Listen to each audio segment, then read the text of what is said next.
So 2 days ago, we got all 5 of the brand new Strixhaven Commander Precons previewed, and I gotta say, just first impressions, they are looking really sweet. We've got a lot of really great reprints in these 5 deck lists. The decks themselves look really good, and the brand new cards that are exclusive to them are also really sweet as well. I gotta say, I'm not a fan of them dropping all 5 deck lists on me all at once at night, but you know, that's content creator issues.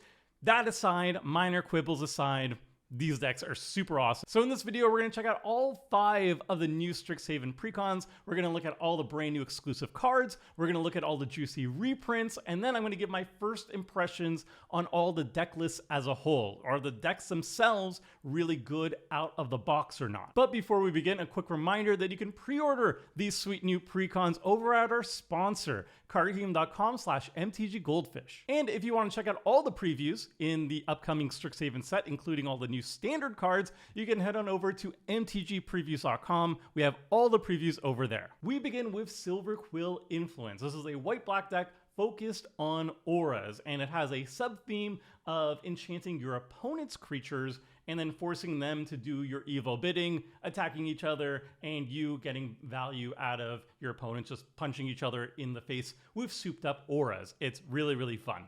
The face commander of the deck is telling you what it's all about. So Killian, Decisive Mentor, it's a 3-mana Orzhov, 2/3. Whenever an enchantment you control enters, tap up to 1 target creature and goad it, and whenever 1 or more creatures that are enchanted by an aura you control attack, draw a card. So Killian is enabling everything this Precon wants to be doing. It's an aura deck, and it wants to be putting the auras on all creatures, not just your own, and Killian is facilitating that. It's tapping down potential blockers, it's goading them so they're forced to then attack on your turn, and then on top of that, it's an incredible draw engine. Whenever a creature attacks and it's enchanted by an aura you control, you get to draw a card. It's limited to 1 card draw per turn, but in a 4-player game, if you're enchanting a creature for each person and each of those enchanted creatures are attacking, you can draw up to 4 cards per turn cycle. That's the ideal scenario. So if you have an enchanted creature, you attack, you get to draw a card on your turn, and then if you enchant one of your opponent's creatures and goad them,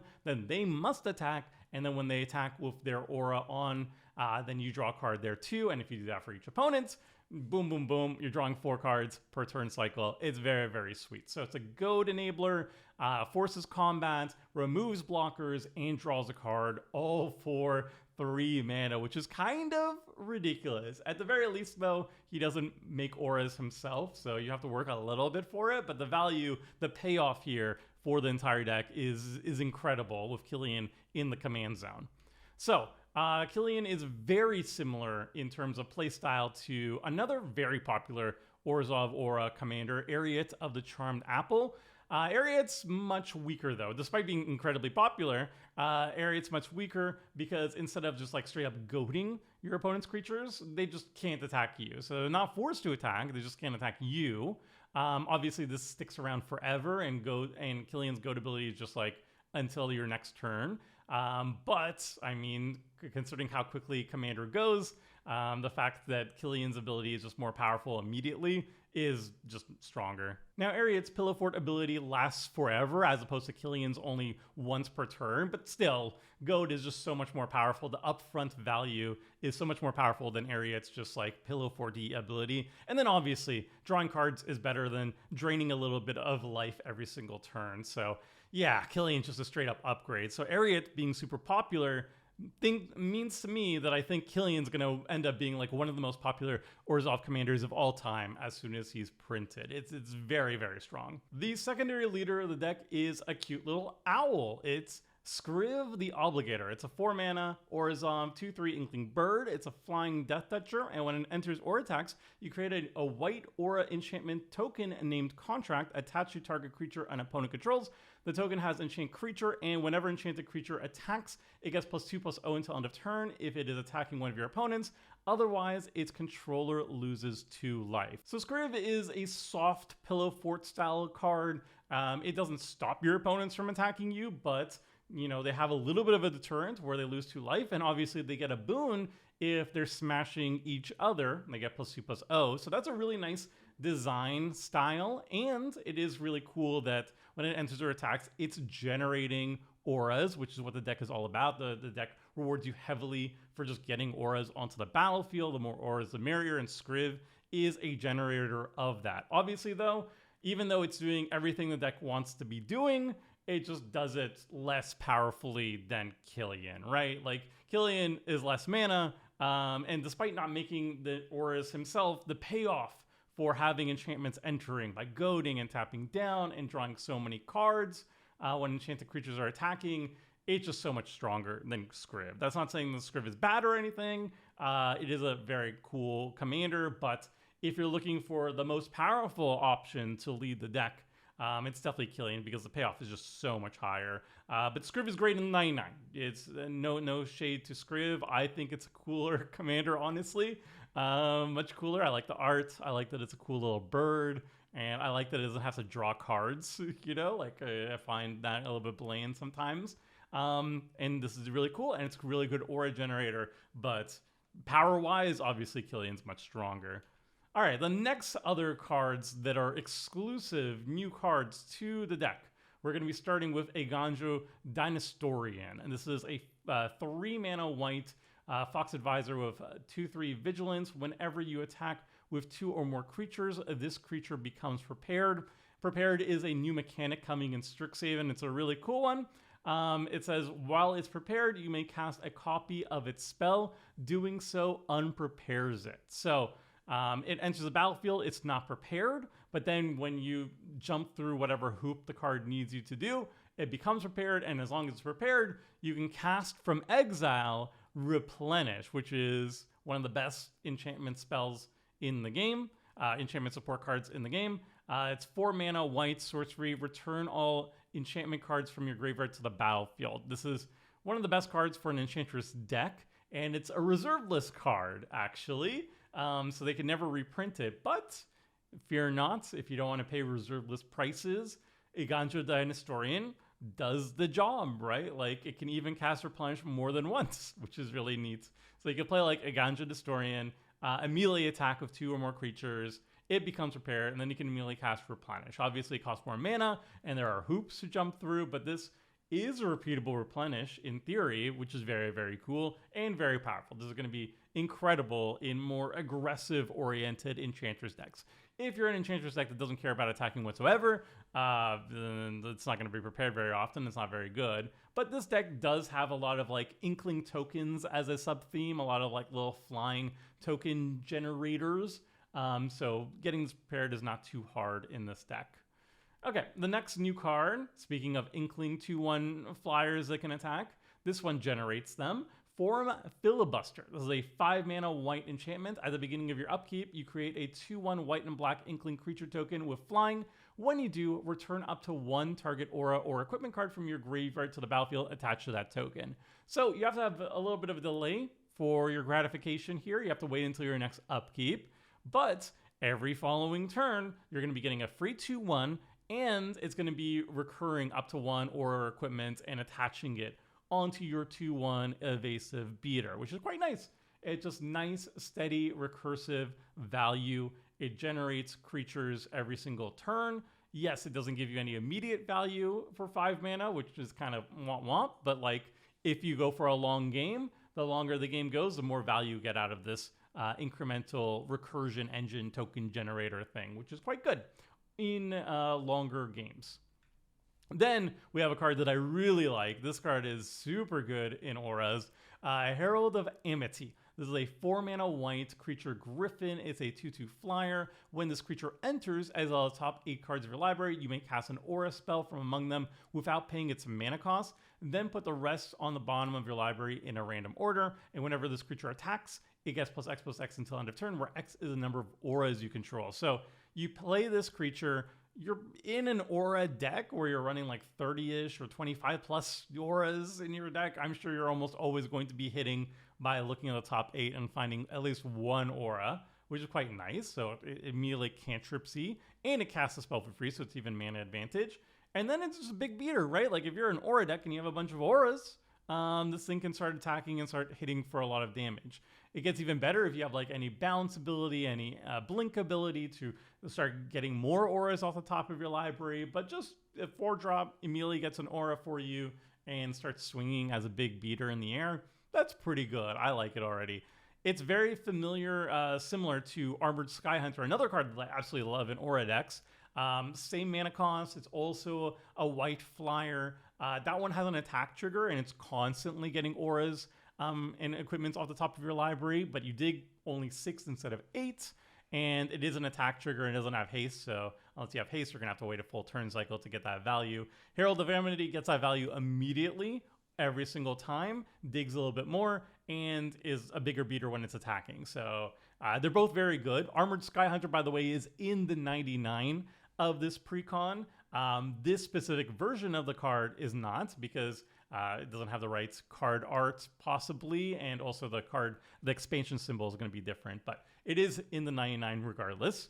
All right, the next card, though, this card is so strong, I think it's going to show up, or could show up, in non-aura decks as well. It's just really good. Changing Loyalty. This is a 2-mana black enchantment aura with flash and replicate 2. So replicate is an old mechanic from the original Izzet mechanic from like original Ravnica in like 2008 or something. Whenever you cast a spell, copy it for each time you paid its replicate cost. You may choose new targets for the copies. Copies become tokens. So you can pay 2 mana and cast this, but if you have extra 2 mana to spare, you can make extra copies of Changing Loyalty when you cast it. It has Enchant Creature. When Enchanted Creature dies, return to the battlefield under your control. So if a creature is about to die, either yours or your opponent's creatures, and you have 2 mana and this in your hand, you could just, in response to it about to die, you could pay 2 mana, Changing Loyalty, attach, enchant the creature that's about to die. Then it dies, and you immediately get it, which is really good. Or you could play a Changing Loyalty proactively too. You know, you could play it on a creature, and then when it eventually dies, you get it back. And it could be either protection, protecting your own creatures. Next time they die, they pop right back, or you can snag one of your opponent's creatures instead. So this card is very versatile, very, very powerful, and the replicate is so good. This is also the cheapest version of Changing Loyalty we've ever seen. There's other cards that do the same thing, but they're like 3 mana. They're flash enchantments that just like steal the creature when it dies. But they're 3 mana, and this one is 2 mana, and it has replicate on top of it, so it's just all upside. So yeah, I think this card is actually incredible. If you're any style of draw go deck, I think it's just tasty enough to just run it. Honestly, you don't have to be an aura deck. Obviously, it's better in Enchantress and auras and whatnot, but I would say if like you're a draw go and you're in black, this card is very, very appealing. Okay.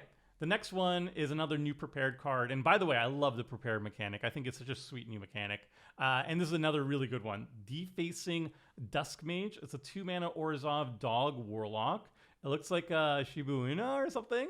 It's a 2/2 Death Touch. Whenever an opponent draws their second card each turn, this creature becomes prepared. And when it's prepared, you can cast a Vandal's Edict. It's a 3-mana Orzhov instant. Draw 2 cards. Each player loses 2 life. So this doesn't actually need you to do anything. It just needs your opponents to draw more than 1 card in a single turn.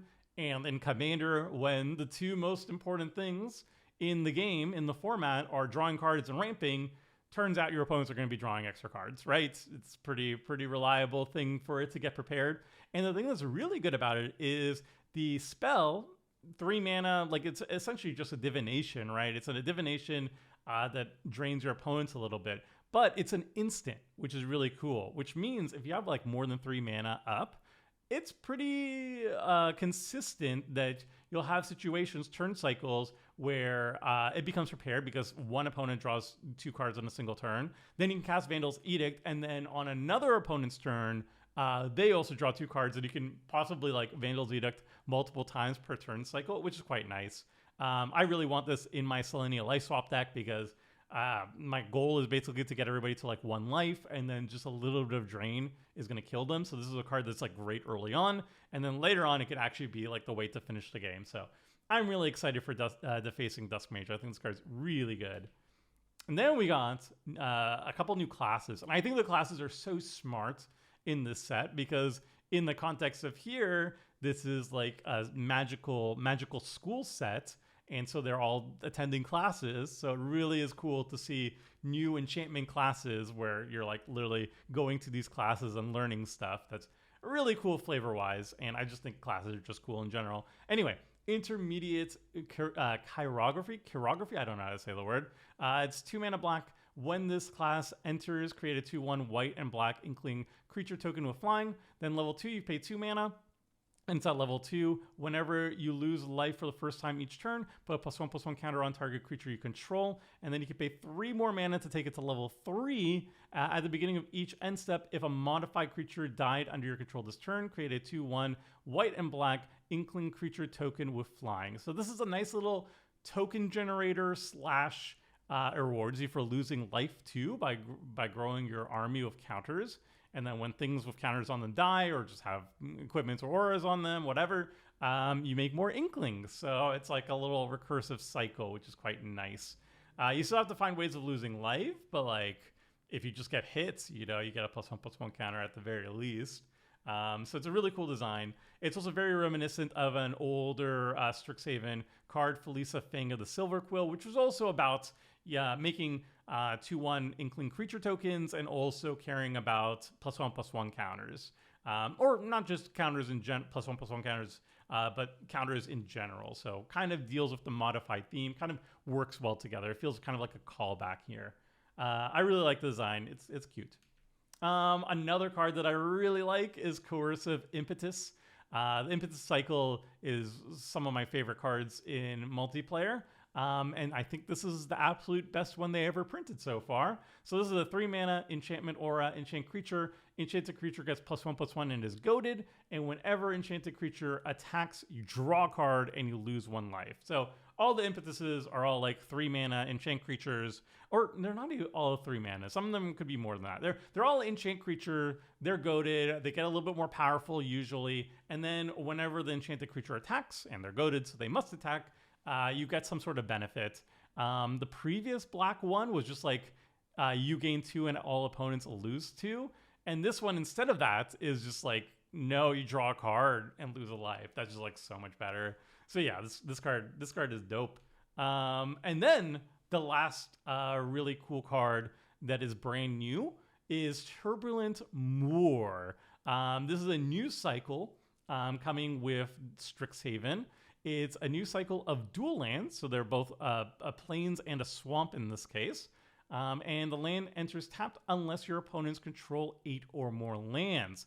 This counts all your opponents, by the way, so it's obviously much better in multiplayer than it is in 1v1. But that means by like turn 3, 4, by 4 latest, assuming all your opponents are hitting their land drops, this is always going to be entering untapped. So it's essentially kind of like a slow land that gets a little bit better if you have an opponent that's like a green player and like land ramping, and also gets a little bit better if you're in a lower seat position. Like if you're in seat 4 rather than seat 1, you're going to have this enter the battlefield untapped a little bit faster. So it's fetchable. It does all the things dual lands want to be doing, and while it doesn't enter the battlefield untapped all the time, in Commander by turn 4-ish, it will be entering untapped. So it's a little bit slow, not as good as a Shockland, but it is still very, very good. And I like the art. The art is kind of cool.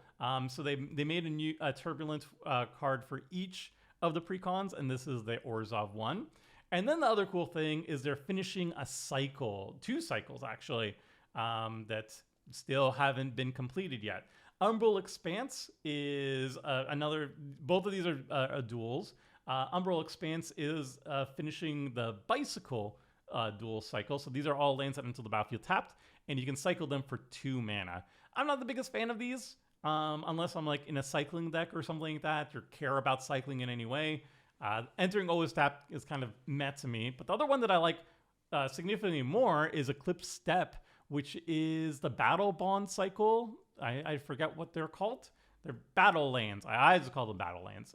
They enter tapped unless you control 2 or more basic lands. So they're also kind of slow. They're only going to come into play basically turn 3. If you play like basic land, and then your 3rd land is going to be the step. I don't know. I play a lot of basics. So if I'm like in a 2-color deck, I'm always going to be running these type of battle lands. I think they're very cool. I also think all the plains duels are particularly good because a lot of the white catch-up ramps allow you to grab non-basic plains, so they can grab these type of lands for fixing. So if you're in a Orzhov deck and you're running catch-up lanes like Knight of the White Orchid or whatever that can grab any sort of planes, I can grab these. And just having more duels like that is very neat. All right, so those were all the brand new cards exclusive to the Silverquill Precon. Now we're going to be checking out the rest of the deck, the reprints. And I just want to highlight the three most expensive reprints in this particular Precon because, oh man, I am excited for it. Just quick word, disclaimer. The reprints you're going to be seeing here, they are not going to be the same version of the card as you're going to be finding in the Precon. Obviously, the set symbol is going to be matching the set symbol of the Strixhaven Precons, the ones that you just saw in the previous slide. And the artwork can also be different too. So obviously you're not going to be seeing this version of Lane Tax. It's not going to be white bordered. It's not going to have this weird looking pimp on the artwork, I doubt at least. And it's going to be like the modern frame and all that stuff. But yeah, Lane Tax, $30 card. Did not know it was that expensive. But that's like the main highlight, the really big reprint in the Precon. I expect the price of this card to plummet, maybe down to like $15, maybe even less than that after the Precon is out and people start getting their hands on it. So that's an excellent reprint. One that I'm very happy that they actually did. I mean, I would be rioting if they didn't reprint Inkshield here. It showed up in the original Strixhaven Orzhov Precon. It was made by Sheldon Menery. Sheldon Menery helped design that Precon, so it's really cool to see it come back here. And obviously it needs to come back here, and I'm glad that it did. And then Songbird's Blessing, I did not know is so expensive, but it makes sense. It's very good in an Aura deck, and it was creeping up to $11, and it got a reprint here, so I'm very happy to see it. It was last seen in like Wilds of Eldraine, which wasn't too long ago. That was a Selesnya Auras deck. So yeah, Auras are very popular, and it's good that we saw a reprint on this one as well. Now we're going to check out the rest of the reprints. We're going to be starting with creatures, and then working our way to the other card types, and we will start at the lowest mana value and work our way to the highest mana value of each category, each card type. And also, again, just a reminder that these card versions are not going to be the same versions of the card in the Precon. It's going to be a different set symbol. It can be a different frame. It's going to be a different art, possibly. But I'm just showing you what is in the deck lists themselves. So, Hateful Eidolon, great card draw, thematic with auras. Keen Duelist was also in the original. It's a Strixhaven card. The original Precon from the original Strixhaven set I meant. It's just fun, group huggy, political type card. Core Spirit Dancer, it's an aura staple. It's just card draw. It's an enchantress for auras for 2 mana, which is fantastic. SRAM, again, another enchantress for auras for just 2 mana, fantastic. Starfield Mystic, a Transcendent Envoy, just incredible ramp options for aura decks at 2 mana. Then we got Brina. Brina was the leader of the original Strixhaven Orzhov Precon, and I love this card. It's very political. It encourages your opponents attacking each other again too, which is all what this deck is about. Not doing anything particular with auras though, but it put counters on stuff. So if you care about modified, then it helps with that. And I just think Brina by herself is just kind of busted. You know, you can just play her on an empty board and you're going to generate a ton of value with her as she grows out of hand. Eidolon of Countless Battles, another aura type card that rewards you for auras and is a finisher. Ariad of the Charmed Apple, we were comparing it to Killian. I imagine all the Ariad players, or most of them, are going to switch over to Killian once this deck comes out, but she's also in the 99, and she's incredible in the 99 still. Nils, Discipline Enforcer, I remember also this one was from the previous Silverquill Precon. Again, it's all about politics. It's all about getting your opponents attacking each other. Pearl Ear Imperial Advisor. I don't know why I was stumbling on that one. Great ramp in an aura deck, and also card draw. If you're just putting multiple auras on the same creature, you start drawing cards off them. Tomic's a weird one. I mean, I guess it is a little bit pillow forty, but I don't know. I don't think this card's particularly good. But it's fine. It's fine here. Whatever. Ajani's Chosen, Archon of Sun's Grace. These are just whenever you're pooping out enchantments and auras and stuff, you make a bunch of tokens, which is always good.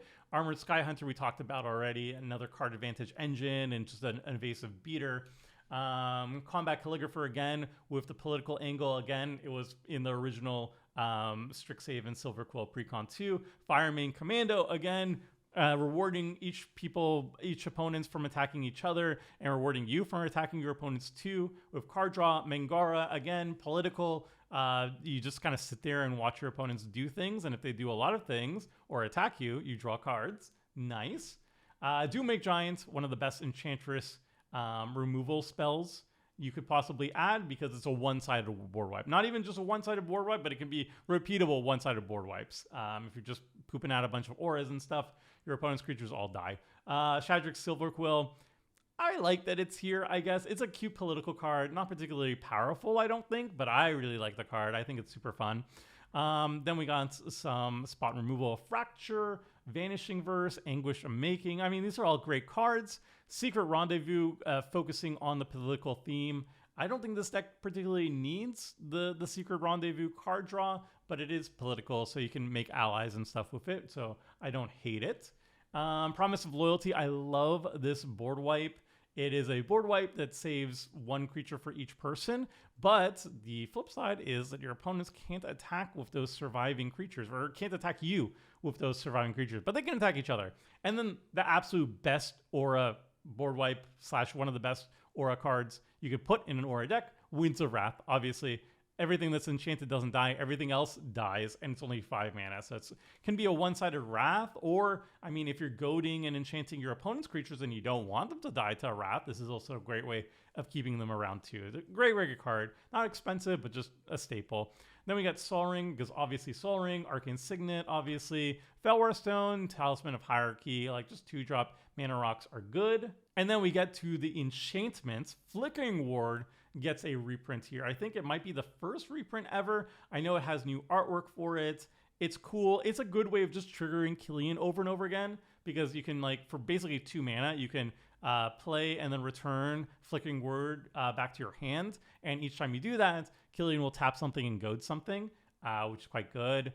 Same thing with Fiend's Guidance and Sentinel's Eyes. They're a little bit of buffs for you and your opponent's creatures. They're very cheap, so they trigger Killian very easily. And, you know, you can play them from the graveyard too. And then we've got even more amazing reprints. Animate Dead, $8 card is showing up here, which is amazing.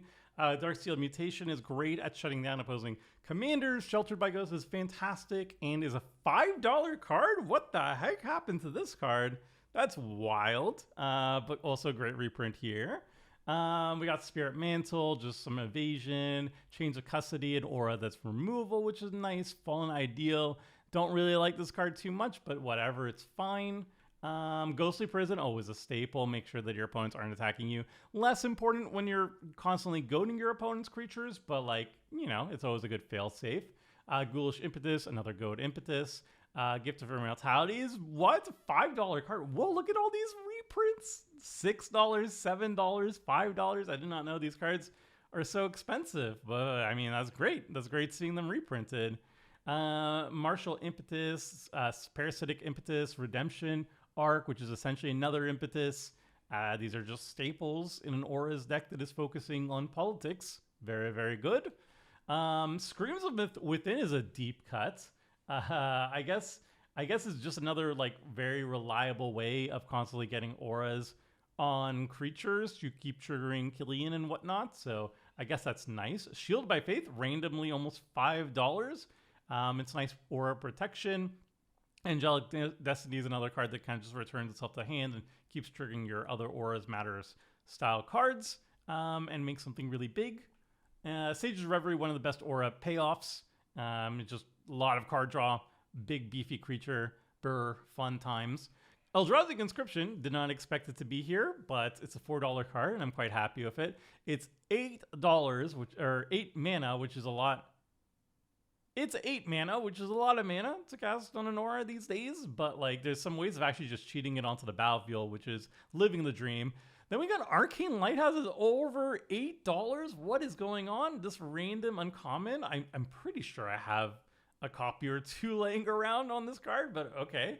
Happy to see that being reprinted. It's make sure that you can target creatures your opponents control with your auras, which is nice. Gets around the Hexproof and Shroud. Bojuka Bog is nice. Caves of Aquilus is nice. Command Tower is nice.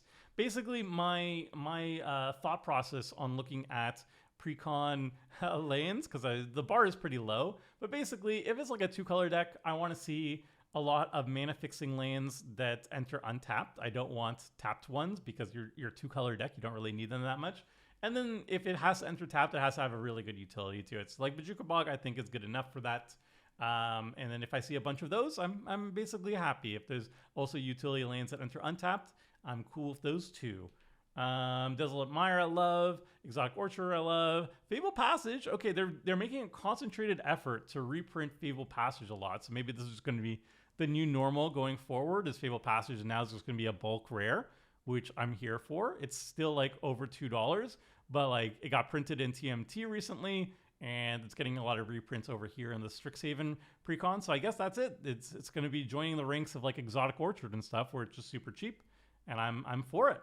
Then we got Fided Heath is amazing. Then we got one that I don't like, Forum of Amity. Not worth it here. Isolate Chapel I do like though. Path of Ancestry, it's fine. There's a decent amount of like humans and stuff to trigger the scry, so fine. The Snarl I actually like a lot more than like the Silverquill Campus. Again, I think these tap duels, like Silverquill Campus and stuff, are just not needed. It's a 2-color deck. You could just run a basic land over this and it'll be better, personally speaking, but whatever. Study Hall, it's fine. It's okay. Sunlit Marsh, not really needed, but okay, whatever. Temple of Silence, again, not really needed. And then we got a Terramorphic Expanse, because why? I just feel like they have a quota. I feel like if they don't print a Terramorphic Expanse, I don't know, like Hasbro deletes Magic or something. I don't know. I don't know why I keep showing it. It's a 2-color deck. It doesn't care about fetches or anything. It doesn't care about lands in your graveyard. I don't know why it's here. Whatever. Tell me in the comment section. And then we got War Room, which is, it's fine. I don't think it's needed here. But okay, sure. Yeah, that's the full deck list. I think initial thoughts, it's very good. I feel like auras have so much support, Enchantress has so much support, it's kind of hard to screw it up. But they didn't screw it up. The curve is pretty good. They made a very busted commander to put in the command zone, and that draws you cards and does the thing. So that's always good. It kind of guarantees that the Precon is going to be quite powerful. And I think the 99 is very good. There's very small quibbles that I have with it. There's a couple cards that I'm like meh on, and I don't like the Terramorphic Expanse. And that's basically it. Oh, it's also 37 lanes. I think it could have been like 38, 39 lanes even. But that's basically it. I think the deck is very, very good overall. Some spot removal, some really powerful staples, some really good reprints. Happy, happy, happy. Next, we've got the Precon that I'm personally the most excited for. It's the Prismari deck. It's a blue-red Spellslinger deck. It's caring all about instants and sorceries, but specifically, it's caring about the mana value of your instants and sorceries. The bigger the mana value of your instants and sorceries, the bigger the payoff for your support cards. And the Face Commander is telling you all about it. It is Rutha Mastering the Moment. It's a 4-mana Orc sorcery. It's a 3/4, and at the beginning of combat on your turn, if you've cast an instant or sorcery spell this turn, you create an XX blue and red elemental creature token with flying and haste, where X is the greatest mana value among instant sorcery spells you've cast this turn. So the higher the mana value of your instant and sorceries, the bigger your big token is going to be with Rutha, and then you smash face. So that's what the deck is all about. It's all about casting really, really big instant sorceries, and it's also all about making big creature tokens, which is also what Spellslinger has historically always been about too. Usually when you cast instant sorceries, you have stuff like Young Pyromancer, Talrans, all that good stuff, pooping out a bunch of creature tokens, and usually that's how you, first of all, not die, so you actually have a board presence, and then eventually win the game. You just swing in with your creature tokens and win that way. And Rutha does both those things, and that's what this Precon is all about. Just cast big instant sorceries, make a bunch of big tokens, smash face. So compared to the Face Commander of Silverquill, Killian, Rutha's kind of tame, right? Like the payoff here is you just make a big token, which compared to Killian's goading and tapping stuff down and drawing oodles of cards every single turn cycle, doesn't seem too exciting, but Rutha does have certain ways of really making this ability really shine. And And one thing you can add to the deck that's not in the precon right now, but will be really, really powerful with Rutha, so you choose to upgrade the list, is you can focus on extra combats. Stuff like Full Throttle. For example, if you cast Full Throttle, which is a 6-mana sorcery, in your pre-combat main phase, you get 2 additional combats. When you go into combat, Rutha will make a 6/6, and then for each additional combat, you make another 6/6 flying haster. So the first combat, you get a 6/6. Then second combat, you make another 6/6. Now you swing in for 12. And then you get a third combat, you make another 6/6. You swing in for 18 damage. So that's a lot of damage. That's a lot of people are going to die pretty fast if you cast stuff like Full Throttle with Rutha out. So that's a way to really make her more powerful. Obviously, by herself, she's not going to be as overwhelming as Killian, but there are certain cards that work really, really well for it to turn her into a bona fide finisher. But even early on, just like making a couple tokens and stuff, it's not the worst. Now, the secondary commander is something I'm even more interested in. Muddle the Ever-Changing. It's a 4-mana Elemental Otter Shapeshifter. It's a 3/3. Whenever you cast an instant or sorcery spell, Muddle becomes a copy of up to 1 target non-legendary creature you control until end of turn, except it has Myriad. So this is a cool kind of open-ended style commander. It's not in your face with value again. It's not like a draw engine or a mana engine or anything like that. It's a little bit more weird and obtuse. And I like that. I like it when it's a more interesting puzzle than when you do X, Y, Z, you draw a card and you make mana.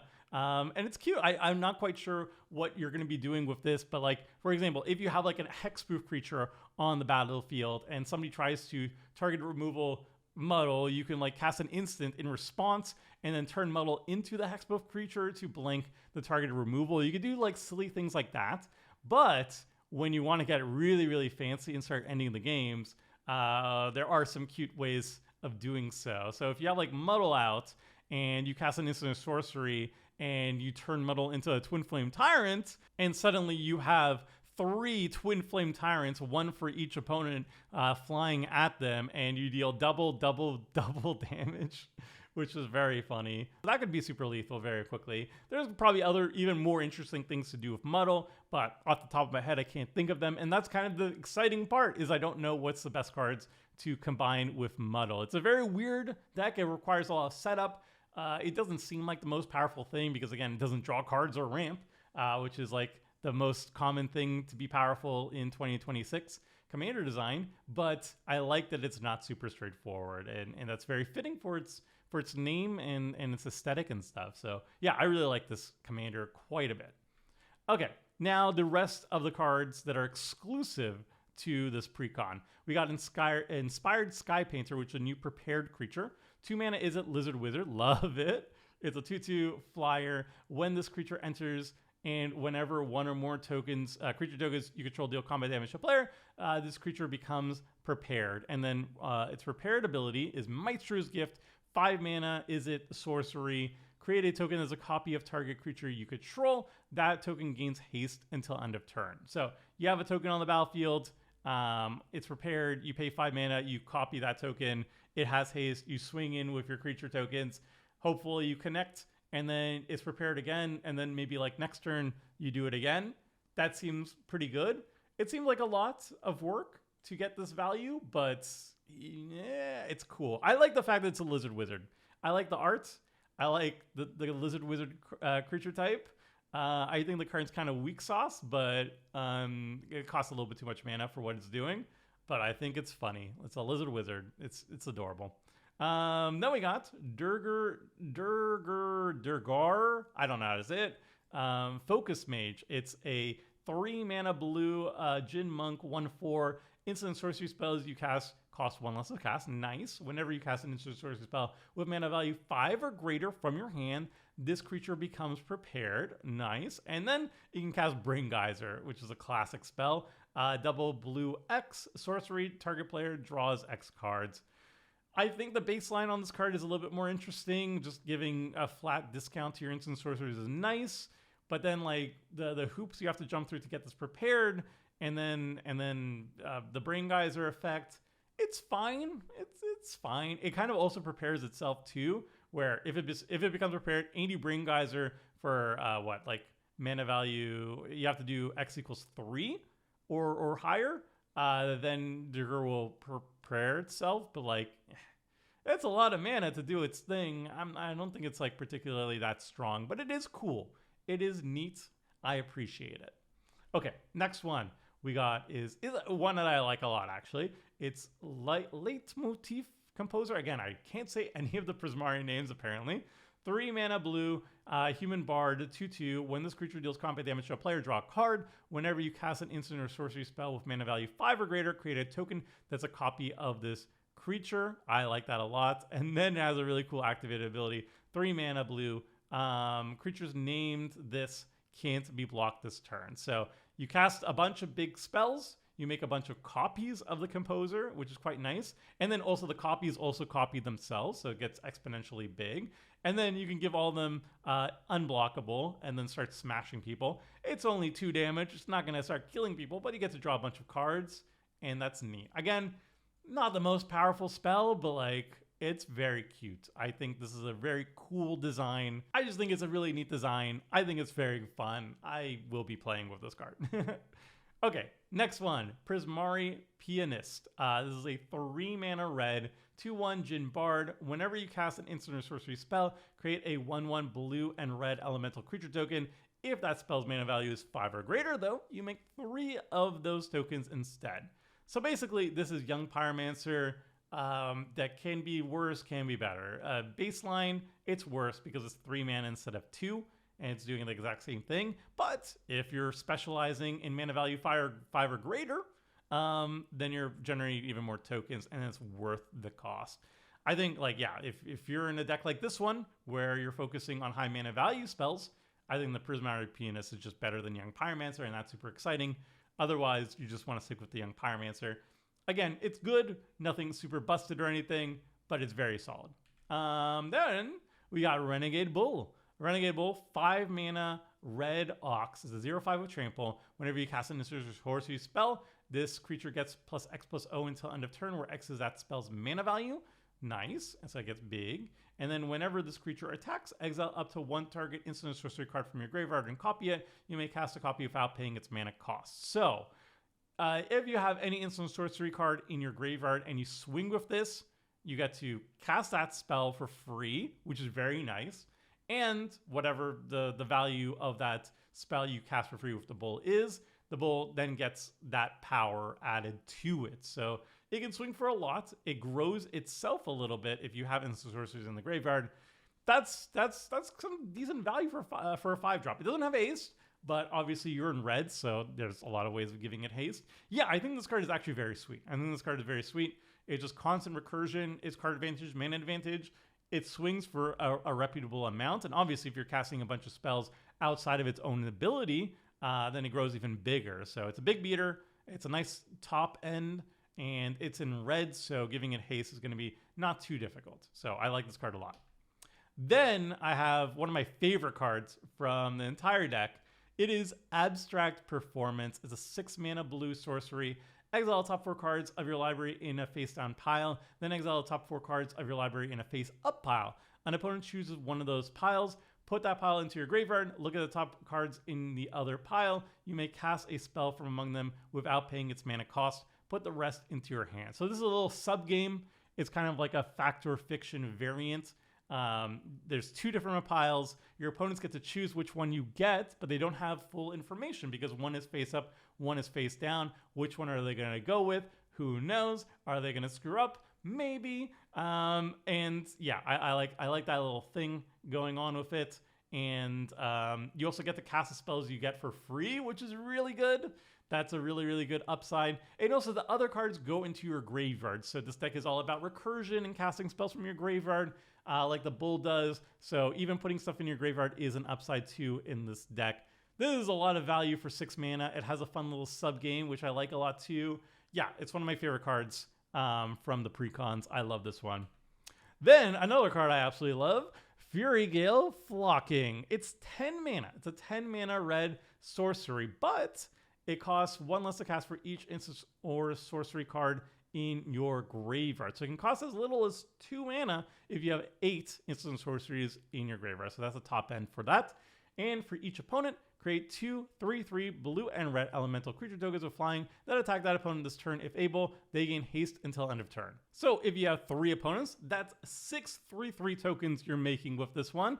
And each opponent is taking up to 6 damage, which is just does great. I love it. That's a lot of damage, and you keep those tokens forever. They don't like die or whatever afterwards too.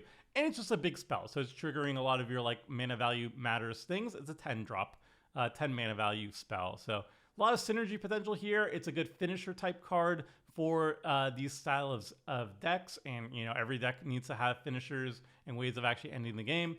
And this is a pretty cool one. It's not the most damage to any opponent, right? It's only 6 damage by itself to each opponent, but it's a lot of bodies that you're getting, and you can potentially cast it for as little as 2 mana. So I really like this one. And then we got the Turbulent Land. Like I said, every single precon is getting one of these new Turbulent Cycle lands. They're really cool. They're especially good in Commander, and I mean, they're only good in Commander, I guess. But yeah, I really like them. The art on them is very cool. And then they're also moving to finish some of the previous cycles. So again, the Battle Lands, Scorch Geyser, we got the Is It Battle Land, and Coastal Peak, we got another Bicycle Land. All right, those were the exclusive cards. Now let's check out the reprints. And again, disclaimer, the card versions that you're going to be seeing here on the screen are not going to be the same ones you're going to be seeing in the precon. They might have different artwork, they might have different frame, and they're definitely going to have a different set symbol because it's going to be the set symbol of the precon. Except for Fairy Mastermind, because this is actually the version they're going to be seeing in the precon. And oh my god, it is $25. What the hell? How did it got so expensive? I mean, I know why it's expensive. It's a staple. It's just like you put it in, it's an auto include in basically any blue deck these days. But yeah, $25, man. That's a very good reprint in this precon. Good job, Wizards of the Coast. Very happy to see it. We're starting with creatures. We're starting at the lowest mana value, and then we're going to look at the other card types and start at the lowest mana value and work our way up there again. So Fairy Mastermind, oh my god, $25. Harmonic Prodigy, love to see this reprint too. It's $10 now, and it's Panharmonicon for Wizards and Shamans, and there's a lot of Wizards in this deck. I don't think there's that many Shamans, but there's a lot of Wizards. Stormcatcher Mentor, just a very classic discount spell for instant sorceries at 2. It's phenomenal. Then we got Thunderclap Drake, another 2-drop that is a discount spell for your instant sorcery. It's also great. Brazen Borrower, it's fine. I don't know why it's here, honestly, but it is like a little bit of bounciness. The creature side is like whatever. Redoubled Storm Singer is very cool because this is a creature token deck, and so this is enabling your creature token shenanigans, doing more creature token stuff, and you can't say that's bad. It's pretty good.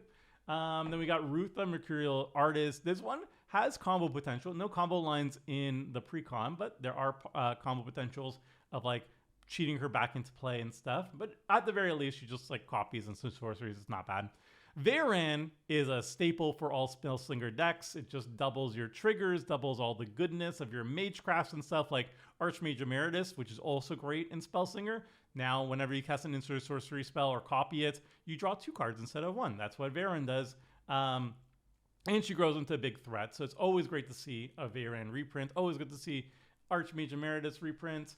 Curiosity Crafter, this is a token deck, so there's no maximum hand size and more card draw is always good. Galzeth Prismari in all 5 pixels. I don't know why it's low res here, I apologize. It's okay here. This deck doesn't make that many like treasures and stuff, but like it's really cool that you can tap the treasures as basically mana rocks. Whenever you're casting instant sorcery, you don't have to sacrifice them. You can just tap them for mana, which is quite nice. Manaform Hellkite works so well in this deck. It's like tailor-made for this deck. It cares about mana value. It cares about making big tokens. That's amazing. That's everything you want to be doing. Solemn is great. Stormkill Artist, another staple. Goldspan Dragon, my god, is almost $10. And, you know, it rewards you for having a bunch of treasures. There are some treasure makers in this deck, so I guess, yeah, it is pretty decent here. Otherwise, a little bit odd, but I'll take it. It's a $10 reprint. Mirrorwing Dragon is kind of cute. Like, it doubles all the instants and sorceries that target... No, it doesn't double. Mirrorwing Dragon is also pretty cute here. Whenever you have an instant sorcery that targets only one thing, it copies that spell for each other potential target, which is a lot of copies. And we just saw that we have like Stormkill artists and stuff that care about copies. It's just Magecraft cards, really. But, you know, that's a great way of triggering a lot of Magecraft. Plarg Asari, it's a little bit weird here, to be honest. It doesn't really deal with spell slingery. It's more about casting from exile. But it's just a good card by itself. It's just good value by itself. I like it as a commander, honestly, to go like mono red control. A little bit weird here, but whatever. Rionia Fire Dancer. My god, it's another $10 card. Really good reprint here. Again, it's all about Spellslinger, and it's all about tokens, which is what this deck is all about. Love to see it here. Brutaclad, it's a great card. It's super flexible. It's not specifically caring about instants or sorcerers or anything, but it cares about tokens, and it makes all your tokens into copies of whatever the best token you have on the battlefield is, and it's super flexible and super fun. Then we get the instants and sorceries, Abrade. That's a sick Abrade art, but that's not going to be in this precon, but whatever. It's still a really good flexible card. Arcane Denial, you love to see it. Expressive Iteration, you love to see it. Prismari Charm is a new card from the main set, and it's being reprinted here. I guess it's a new card technically.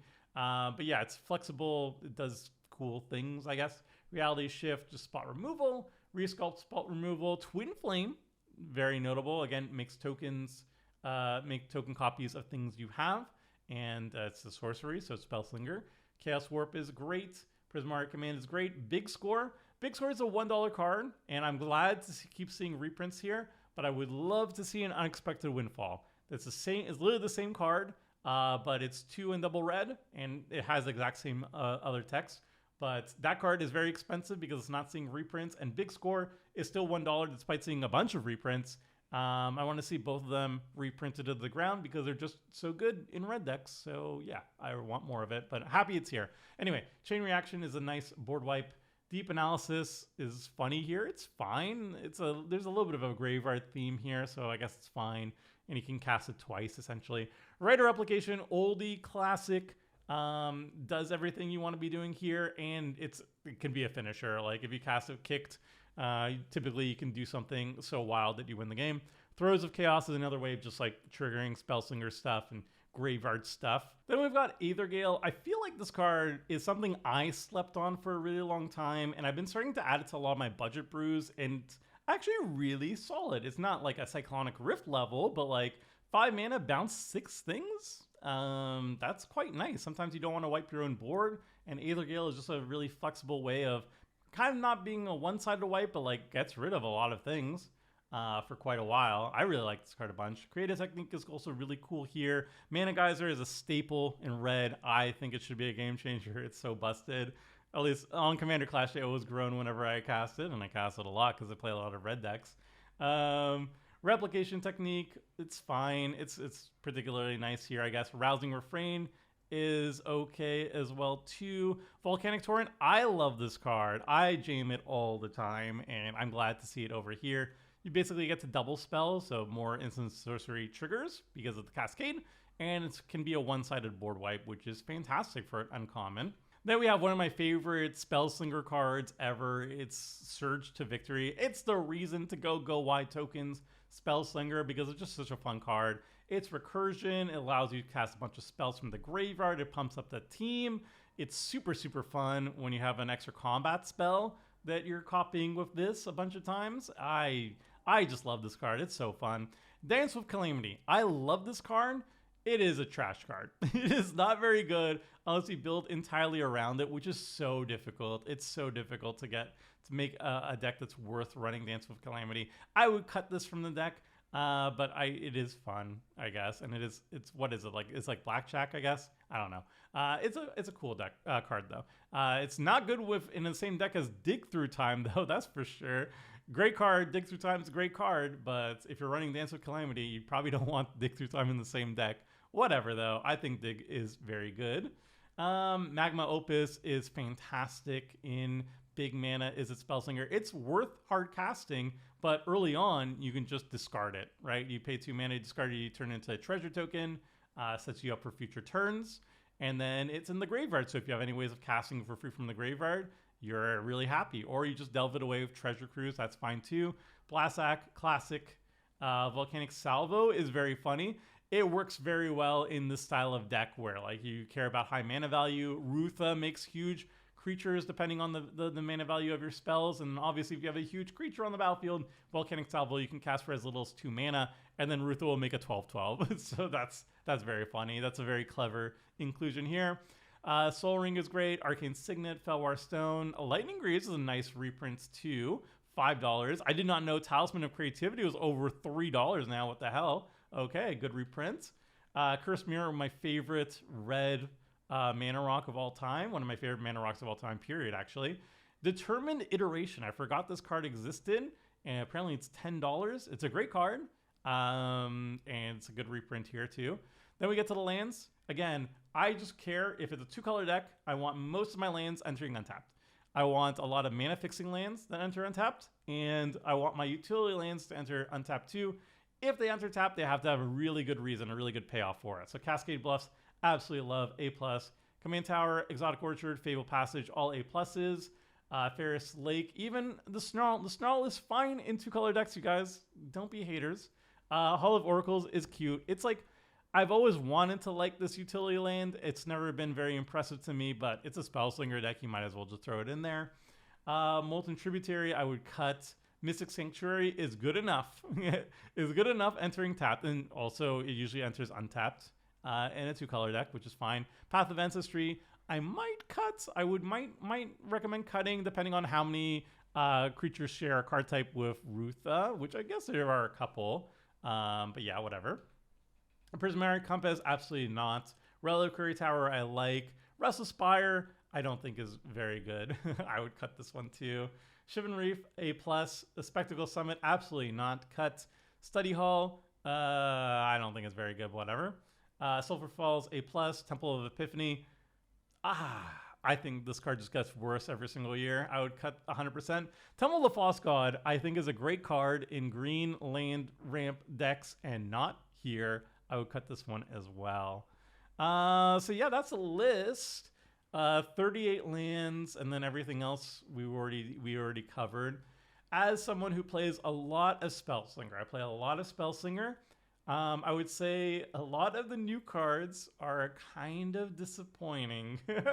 I think a lot of new cards kind of suck. I think the commanders are definitely on the weaker end compared to, you know, modern face commander designs, which are all about drawing cards and ramping effortlessly and carrying the rest of the deck on their shoulders. These two do not do that. I'm not saying they need to. I find them more interesting designs than the ones that just say, oh, when you do XYZ, you draw cards and you ramp. But they are definitely weaker, and I was kind of hoping to see better cards from the other new cards that were printed. There were a couple that were good. There were a couple that I was very excited for. Some I was not. So I have mixed feelings about the new cards at the least. In terms of the reprints are bangers. There's a lot of really good cards here in the reprint section, a lot of expensive reprints that I'm very happy to see. There's a lot of value in this Precon. Not so much in terms of like buying it and hoping to flip it or something like that. I just think the prices of these cards are going to tank. They always go down by like half, if not more. And yeah, if the card is like randomly $5, I want to see it $2 or less. So I'm really happy to see a lot of expensive reprints here. Not all of the cards are bangers, obviously, in the reprint section as well. But overall, I think the deck is very sweet. I think the Orzhov Aura deck was more impressive to me in terms of power level. But this one is also quite good. So if you like Izzet Spellslinger and care about high mana value, I think this one will do absolutely just fine.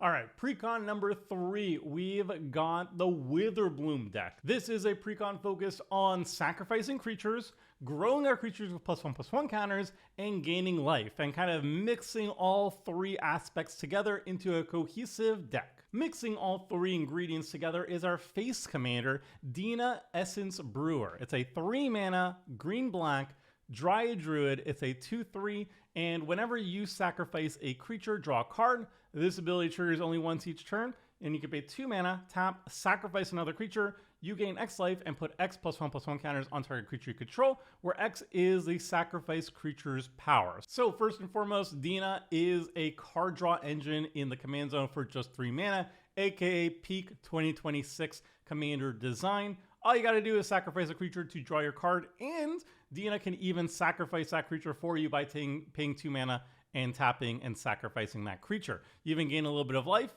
and you get some counters as well. So the bigger the creature you sacrifice, the more life and counters you get. And then you grow another creature, and that creature is now very big, and then you sacrifice that with Dina's ability, and then you grow another creature really big, and you sacrifice that, and you're gaining a bunch of life, you're growing your creatures, you're drawing cards, all that good stuff. It's also only 1 card draw per turn, but it's not limited to your turn. So you can draw 1 card on your turn and then 1 card for each opponent's turn. So in a 4-player game, in a single turn cycle, the most you can be drawing is 4 cards per turn cycle, which is quite good. Again, same thing with like Killian, 1 card per turn, but you can also draw cards on your opponent's turns.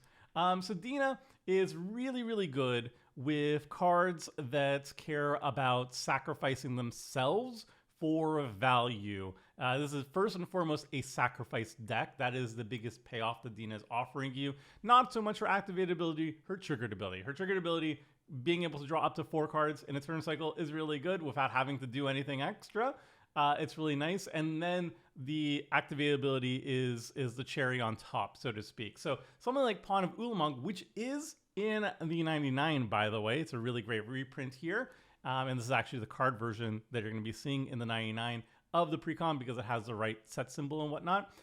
This is like the ideal Dina card because whenever your non-token creatures are dying, you get an Eldrazi spawn token that you can sacrifice at any time to ramp. So that means if you have Dina out, you just sacrifice a spawn and ramp out another spell or whatever, and that's going to trigger Dina. And then if you have more spawns laying around on your opponent's turns, you can just sacrifice them at a whim to draw a card baseline, or use that mana that you sacrifice them for to cast further spells on your opponent's turns. But either way, it's a really easy way to draw cards off Dina's ability very reliably. So yeah, Dina's very strong. She doesn't have uncapped draw potential, and obviously Golgari has a lot of options in terms of like drawing cards for sacrificing creatures that are even more powerful than her, but she's still very, very good. It's just that there's a lot of really powerful options out there in Golgari. And she's a little bit more exciting because she also gives you life gain, and she also gives you counters, and the Precon is going to really take advantage of all aspects of that in the 99. The secondary commander is Gorma the Gullet, and I'm starting to notice a trend here where I actually think these secondary commanders are more interesting than the first ones, even though they're almost always weaker. Let's see if Gorma changes that. Gorma the Gullet, 3 mana Golgari, legendary creature pest frog. That's so cute. I love the art too. It's a 1/1 lifelinker. Whenever another creature you control dies, put a +1/+1 counter on Gorma, and non-token creatures you control enter with an additional +1/+1 counter on them for each creature that died under your control this turn. So Gorma grows pretty fast. It's not whenever a non-token creature you control dies, it's just any creature. So like Eldrazi spawns like the Pawn of Ulamog and stuff are going to be fantastic to grow Gorma. And Gorma is a lifelinker. It starts small, but it can grow really, really big. And when it's like 5, 6, 6 or whatever like that, it's getting you a whole bunch of life. It's a really good scaling beater, and it could eventually deal like commander damage if it is in the command zone. And then it also makes your non-token creatures enter with more counters on them too. And that means if you're sacrificing them or you care about power and toughness in any given way, or just number of counters on things, this is another great way of just like getting a bunch of counters on them and then sacrificing them for further value down the line. Yeah, so things that would be really good with Gorma, stuff like Rampant Rejuvenator. If you sacrifice a bunch of creatures and then drop down a Rampant Rejuvenator, it's going to enter with a whole bunch of counters on them. And then when the Rampant Rejuvenator dies, you're going to be ramping a whole bunch and then growing Gorma and doing a bunch of silly things. So these are the type of cards that I'd be looking out for in a Gorma specific deck, something like Rampant Rejuvenator, which I don't think is reprinted here, but would be like one of the first cards I would include in a Gorma-led deck. All right, so the next exclusive cards to the Precon, we're going to start with Stensian Sanguinus, which is a new prepared creature.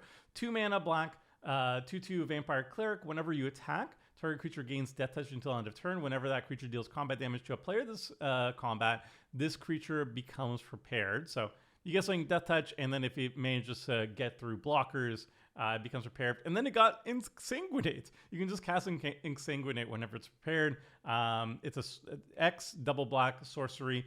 Each opponent loses X life. You gain life equal to the life lost this way. Now, Exsanguinate is typically seen as a finisher, but the nice thing about it is it gains a whole bunch of life, even if it's not being cast for lethal. Like, if you just cast like Exsanguinate X equals 5, each opponent is going to be losing 5 life, and if you have 5 opponents, you're going to be gaining 15 life. So a lot of times you can cast like an Exsanguinate, even though it's not going to kill anybody, it's just a huge life gain boost for you to keep yourself alive a little bit longer. And so I actually think this is a very clever card to put in this prepared type of cycle where you can hypothetically be casting it multiple times. I can see this like being cast like maybe 3 times in a single game. Like you cast it early, X equals 2, X equals 3, whatever. You gain a decent amount of life, then you cast it for a little bit bigger next time, and then maybe you try to end the game later on with it too. So I actually like that this card is kind of useful mid game, even if it can be more seen as a finisher type card. So yeah, cool card. Then we have Feral Appetite. It's a 3 mana enchantment. Attacking pests you control get +1/+0 and have Death Touch. Pay 2 mana, 1 in a green. Exile target card from a graveyard. If a creature card is exiled this way, create a 1/1 black and green pest creature token with when this token dies, you gain 1 life. So this card kind of highlights also a secondary theme of the Precon, of Witherbloom in general, you could say, and that's pests. These are just like 1/1s that are sack fodder. They're sack fodder that are also gaining you life. So each one is just like 1/1, and when it dies, you gain 1 life. So you sacrifice them to do sacrifice shenanigans, and they gain life to trigger your gain life shenanigans, which that's what Witherbloom is all about. So they showed up in the original Witherbloom Precon and the original Strixhaven set, and that's the 2 main themes of the school. And they're showing up here doing the same thing, except they're a little bit more aggressive this time, I guess. Because you can be attacking with them, they get a little bit bigger and they have Death Touch. That's also a callback to, I think they also had a black enchantment from the original set actually that did the same thing. But yeah, pests can be attacking, but they're also sacrificing and they're also rewarding your life gain synergy. So it's doing a lot of things and I like all of it. Then we have a really cool new removal spell. Immoral Bargain is just 3 mana. Golgari sorcery. As an additional cost to cast a spell, you sacrifice X creatures and you destroy X target non-lane permanents. So if you have a bunch of sack fodder on the battlefields, things that you want to be sacrificing anyway, like a bunch of pests or whatever, for 3 mana, you can take out like 3, 4, 5 non-lane permanents for 3 mana. That's wild. That's so good. Even if you're doing it for like X equals like 2 or something like that, that's already pretty decent for the mana value over here. So yeah, I'm very, very impressed with this. If you're in a Golgari sacrifice deck, I feel like you just run this card. It's very mana efficient at what it's doing, and I really, really like it. Then we have another card I really like, Ominous Harvest. This is a 3 mana black sorcery that has Gravestorm, which is a really cool mechanic. I think it showed up first in like Future Sight or something like that, and then it showed up like a couple times after that. There's like only a handful of cards with Gravestorm. It says when you cast a spell, you copy it for each permanent put into a graveyard from the battlefield this turn. So that counts like if people were like cracking fetch lanes or whatever, but also in the context of this deck, if you're like sacrificing creatures for value, you can get your Gravestorm count up high, and then target player draws a card and loses 1 life. So if one thing went into the graveyard, if you like sacrificed 1 creature, then this is a divination. Draw 2, lose 2. Not great. But if you have a bunch of things going into the graveyard, then this starts getting wild. So Gravestorm of 1 is not very good. But if you manage to have 2 things go into the graveyard this turn before you cast it, I think that's when it starts becoming very, very strong. Paying 3 to draw 3 is just a really good rate still in 2026. And then anything beyond that, it starts getting amazing. Like if you have Gravestorm of like 3 or something like that, and you draw 4 cards, that's going to be really, really good for a 3-drop. Where it really, really shines is actually outside of like sacrificing creatures. I would say treasure decks are another great home for this because treasures, they're permanents, and they sacrifice themselves to make mana. And if you sacrifice a whole bunch of treasures, like 3 or sort treasures in a treasure deck, that's very easy to do in a single turn. Then you cast Ominous Harvest, you're going to be drawing a lot of cards, a full hand refill very, very easily. So this card, I think, is going to be just amazing in any sort of sacrifice deck, but it's also going to be quite good in treasure decks and possibly even, I would say, like lane matter decks. If you're really like fetch land heavy and stuff like that, if you're like sacrificing your lands for value or you're cracking a lot of fetch lands for value, then Greystorm counts goes up really, really quickly with that too. So I think there's a lot of different homes for Ominous Harvest. As long as you can get the Greystorm counts to 2 or more, this card becomes incredible. Another card that is very cute is Pest Rescuer. It's a 3-mana green Dryad Druid. It's a 2/2. At the beginning of each upkeep, if you don't control a pest creature token, create a 1/1 black and green pest creature token with, when this creature token dies, you gain 1 life. And if you would gain 1 life, you gain that much life plus 1 instead. So this is essentially Ophiomancer, but the green version of it. Ophiomancer, each upkeep, you make a 1/1 black snake creature token with Death Touch if you don't already have one. And if you have one, you don't do anything. So the idea is you just constantly sacrifice the snake, or in the case of this card, the pest, for all your sacrifice engines. And then as long as you're sacrificing all your pests, every single turn, every single upkeep, you get another one to sacrifice. And that's huge value. And then on top of that, Pest Rescuer, because obviously the pests don't have Death Touch, or not as good at blockers or whatever, it has that extra bonus on top of it where if you gain life, you gain an extra life. So now all your pests gain you 2 life instead of 1. And I think this package is very strong. It's particularly good. I think it's good in like any sacrifice deck where you can sacrifice at instant speed. But it's particularly good in Witherbloom style decks, which merge together sacrificing and life gain. Then we got another card I really like. Oh my god, I'm just really digging this Golgari precon actually. Eccentric Pest Finder. It's a 4-mana Golgari. Troll Druid, 5/5 Trampler. At the beginning of each end step, if you gain life this turn, this creature becomes prepared. And it has the sorcery you can cast is Turnstones. It's just 2 mana, green and a black. Sorcery, for each opponent, you create a 1/1 black and green pest creature token with, when this token dies, you gain 1 life. In a deck like this one, where you're constantly gaining life, whenever your pests are dying, you're gaining life, becoming prepared every single turn cycle is really easy. And then if you have 3 opponents, paying 2 mana to make 3 pests, pretty good. And then you just have to have one of those pests dying before your next turn, so you can just cast Turnstones again. I think this is a great engine. It's a great engine. It's well worth the cost of constantly making more pests. It enables the rest of the deck. It puts a bunch of pests on the battlefield, which will be sacrifice fodder for all your cards. It will be gaining life for all your cards, and it kind of fuels itself over and over again. Yeah, I think this card is great. It's very mana efficient. I love it.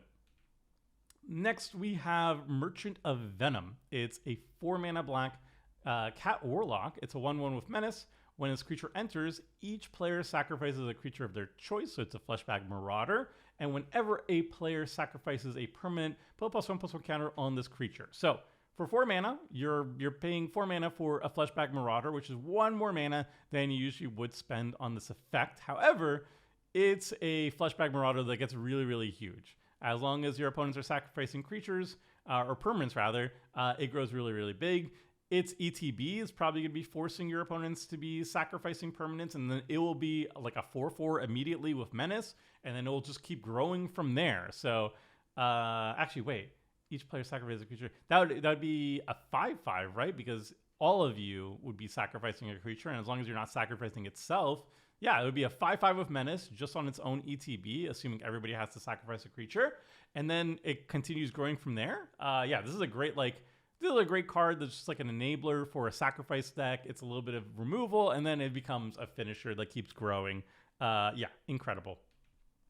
Then I think my favorite new card from the precon, Defiling Daemogoth, is a 5-mana black creature demon. It's a 5/4 with menace. And whenever a creature you control deals combat damage to a player, you gain 1 life. So again, rewarding the life gain. But at the beginning of your end step, each opponent loses X life, where X is the amount of life you gain this turn. So if you manage to gain like 10 or more life in a single turn cycle, on your end step, boom, your opponents get nuked for 10, all of them. That's a lot. It's a lot.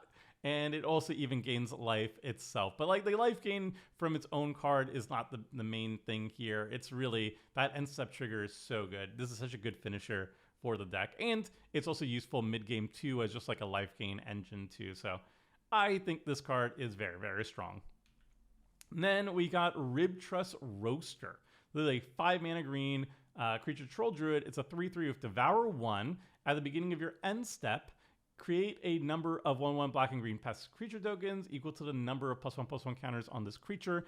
They have a when this creature token dies, you gain 1 life. So this is one of the best pest generators for the deck, right? You can eat a bunch of pests or whatever other sack fodder you have on the battlefield at a given time, and then on your end step, your next end step, so the same turn that you play it, you get to make a bunch of pests basically equal to the number of pests that you just ate or more. And then if you have any ways of putting additional counters on the roaster each subsequent end step, you're going to be making more and more pests every single turn. Dina is another way of putting a bunch of counters on the roaster to make even more pests that way too. So yeah, it works really well, +1/+1 counters, because the more counters on it, the more pests you make every single turn. And it's a sack outlet for your sacrifice fodder, and pests are awesome. So, and I love the art. The art is very cute too. It is a little bit weird though. Like, are the pests happy to be eaten? What's going on with the artwork, and what's the implications here? Are they happy that, like, there's one that's like roped up and everything, or actually a lot of them are roped up and they seem happy about it? Are they happy to be eaten? Somebody who knows the lore, explain to me what's going on with the pests. It was a fun artwork, and now I'm a little bit worried. Anyway, we'll move on.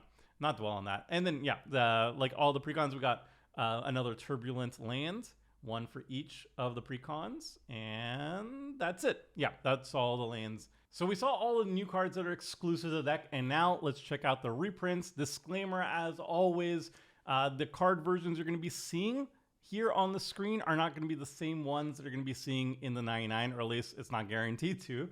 And we're starting with creatures and working at the lowest mana value, working our way up to the highest mana value, and then we're going to look at like instant sorceries, artifacts, yada, yada, yada. So at the lowest mana value, we got Elvish Mystic and Gilded Goose, which are just 2 mana dorks to, I guess, get your like turn 3 Dina out, which is not like the most important thing in this particular style of deck. Haywire Might, fantastic removal, very thematic too, synergistic in a sacrifice deck.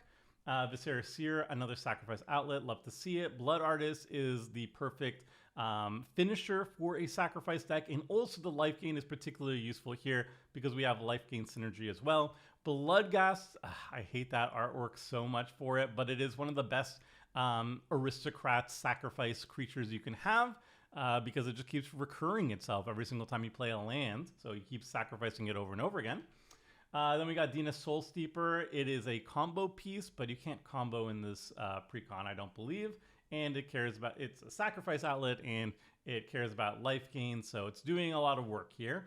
Jadar is another great sacrifice fodder engine. It just makes a 2/2 body every single turn, and the 2/2 can even sacrifice itself if need be. Nether Trader is another great one. It's a sacrifice fodder that you can keep getting back over and over again for just 1 black mana. Priest of Forgotten Gods, one of the best sacrifice outlets. I feel is highly underrated still. You have to sacrifice 2 creatures, which is a little bit awkward sometimes, but you gain 2 mana, you draw a card, your opponents lose 2 life, and they lose a creature in the process, and so it's well worth it. Sakura Tribe Elder, it sacrificed itself for ramp, so it's a staple that just gets a little bit better here. Teacher's Pest is technically a new card, but it's not exclusive to the precon. It's actually from the main set. That's why I put it in the reprint section. It's a cute pest. It's a cute pest that returns itself to the battlefield to keep being sacrificed. Then we got Umbercaller Zealot, just another good sack outlet. White of the Reliquary, I can't believe it's only $1.50. I feel like this card feels like a $10 card, right? Like, it's just so strong. It's a great sack outlet that continually ramps. Like, you get any land from your deck. A little bit weaker here in the precon because the lands are a little bit weaker, but like imagine if you have like Field of the Dead or something in this deck, this would be wild. Zulaport Cutthroat, also fantastic, same reason with the Blood Artist. Morbid Opportunist, card draw, classic. Ophiomancer, I mentioned this card before as we have the green version of it now, but the black version is still fantastic and is a great tier. Pawn of Ulamog, it's a $3.50 card. So I'm really happy to see the reprint. One of the best cards you can run with Dina as well. As mentioned, Springboom Druid, it sacrifices, so it can actually trigger some sacrifice stuff. And it's a body, so it's just really good here. Vane Witch Coven, just the life gain turns into recursion. You'll have to see it. Woe Strider, another sack outlet. It's fine. Yeah, Henny, I actually love. I think this card is very underrated. It's a sack outlet, but it's also just like kind of a finisher. It's kind of sticky. It gives itself indestructible, and it grows really, really fast as your opponent's creatures die. Creekwood Liege is cute. I like it a decent amount. It doesn't do that much, but it works really well with pests, actually. Since the pests are all green and black, they all get +2/+2, and that's pretty decent for a 4-drop. Gyomi, I don't know if it ever got a reprint up until now, but Gyomi is $18 because he is really good with food, or he's okay with food at the very least. He's okay with food at the very least, and he's never seen a reprint before, so he's $18, and I'm glad to see him back. And he's a little bit of protection in this deck too, so that's nice. Smothering Abomination, just a classic in sacrifice decks with just a lot of card draw. Blossoming Bogpiece is a classic in life gain decks. It's a good finisher. It's like the life gain version of Cradle Hoof, so that's good. Mazurek makes all your things super, super big as you're sacrificing. Then we got Michaeloth, which is fine. It's kind of like a throwback. It does the things that the deck wants to be doing, but it's kind of power crept. Orin Frostfang is $9. I don't know why, but it is card draw. It is card draw. Tendershrew Dryad, though, is fantastic. It makes a bunch of bodies to sacrifice, and then grows your team too. Witch of the Moors is also fantastic in a deck like this. You're gaining life, your opponents have to sacrifice things, and your goals have things that you sacrificed earlier in your graveyard to return. Beledros Witherbloom makes pests, is a big body, is a big, scary, flashy Elder Dragon, and can also untap all your lands. And the cost of 10 life is less painful in the life gain deck because you'll have more life to work with. Pest Infestation is fantastic. I know it's like even more popular in like Vintage Cube and stuff in 1v1, but it's also still very good in Commander. Assassin's Trophy is a classic. Deadly Brew is good. Infernal Grasp is fine. More instants and sorceries. Nice Whisper is fine. Plume the Forbidden is quite good in a sacrifice deck like this one. Witherbloom Charm is technically a new card, but it's from the main set. It's not exclusive to the precon. That's why I put it here. But it's also very good. It's a 2 mana. You can sacrifice a permanent, draw 2, and then it has other things going on as well. That's quite nice. Witherbloom Command is okay. Cultivate is fine. Toxic Deluge, $7 staple board wipe. Very, very good here. Especially good here because we're a life gain deck, so we can afford the life loss a little bit easier. Coloring Ritual, fantastic card. Fantastic card. Just lovely, lovely to see. It's not a very expensive card, but if I'm in Golgari, I'm always running this card. It just makes so much mana. It makes so much mana. Clears the board of all the small things. Gets rid of soul rings and treasures and whatnot. I love it. Mortality Spear is very good here. Casualties of War is fine. Final Act, not quite farewell, but it is still an okay card. Sol Ring, Arcane Signet, Awakening Zone is very good here. Blightman, that's what I was thinking about. Blightman is the OG of like helping your pests with attacking. Might be a little bit better than the new version, but both of them are very, very good. Trudge Garden is funny. I don't think it's very good though. Having to pay the 2 mana each time to make the 4/4, I don't think is worth it unless you have so much ramp that you don't know what to do with your mana. Okay, Moldervine Reclamation is great here. Then we get to the lands. Bajuka Bog good, Command Tower good. Like I said with the other precons, the way I evaluate the lane bases for these is if it's a 2-color deck, I expect to see nearly all the lands enter the battlefield untapped and to see as many 2-color fixing lands untapped as possible. And if they do enter tapped, they have to have a really good payoff for it, a very good reason. So Exotic Orchard's good, Fable Passage is good. Apparently Fable Passage in every single precon, so they're really tanking the value of Fable Passage, which is nice. Festering Thicket, it's fine. I think it gets a little bit better if you have like Wood Elves and stuff that care about tutoring up specifically forests, and then you want more forest duels, but I don't think you need this one here. Anyway, Grim Backwards is okay. 5 mana to sacrifice a creature and draw a card is not where you really want to be, but whatever. Haunted Mire I would cut. High Market I'd like more. Llanowar Waste I love. Snarl I like here. Path of Ancestry, it's fine. Study Hall is whatever. Temple Malady I would cut. Terramorphic Expanse I would cut. Titan's Grave I definitely cut. Twilight Mire is good. And Vernal Fen I like quite a bit. Viridescent Bog, love. Witherbloom Campus, kill. Woodland Cemetery, love. And that's the list. So, and it's only 37 lands. I would put it up to like 38, 39 lands. Maybe some MDFCs if you guys fancy with upgrades, but whatever. Overall thoughts. I think the new cards are excellent. I think the face commander is very, very strong, very good.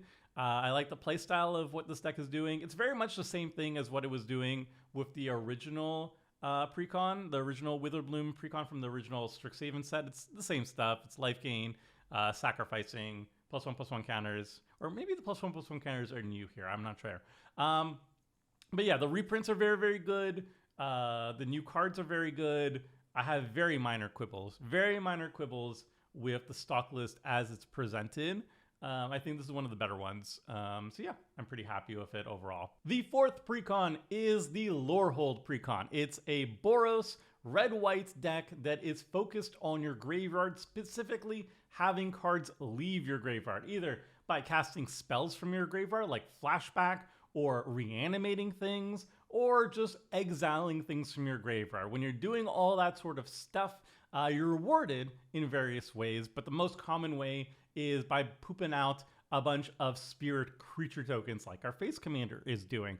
And the ways of getting stuff in the graveyard is going to be stuff like discarding, stuff like milling, all that good stuff. And so this is basically red-white graveyard matters, and more specifically removing stuff from your graveyard matters, which is a very cool twist. And it has a creature token sub-theme / spirit sub-theme, which is kind of weird. A lot of these Strixhaven precons seem to have a focus on creature tokens. I guess because a lot of the strategies here, or a lot of the archetypes are inherently kind of dirtly. So they're like, well, if we're just dirtling, how are we going to win the game?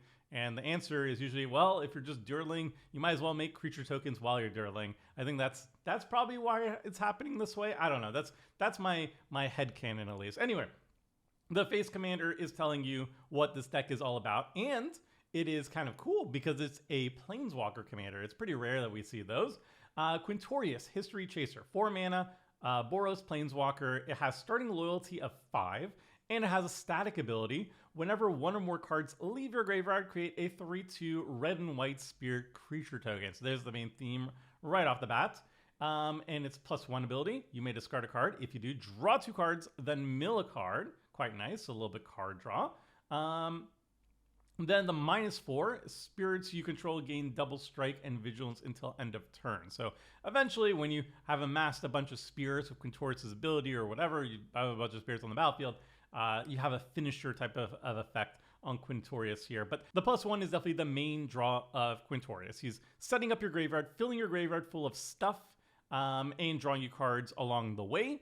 And that allows you to then have various methods of having cards leave your graveyard in order to make tokens. And then finally, when you're ready to win the game, you start using that -4 ability to buff up your spirits and start swinging. So Quintorius rewards you for doing stuff like Flashback, doing stuff like Reanimation, what have you. But the cards that really dial him up to 11 are like a handful, like 4 or 5 cards that you have access to in Boros. All of them basically say whenever you discard a card, you can exile that card from your graveyard, and then you can do stuff with that exiled card. You can either like play it until end of turn, you can store it, or you can convert it. In the case of Currency Converter, that's what you're doing. You're converting it into something else.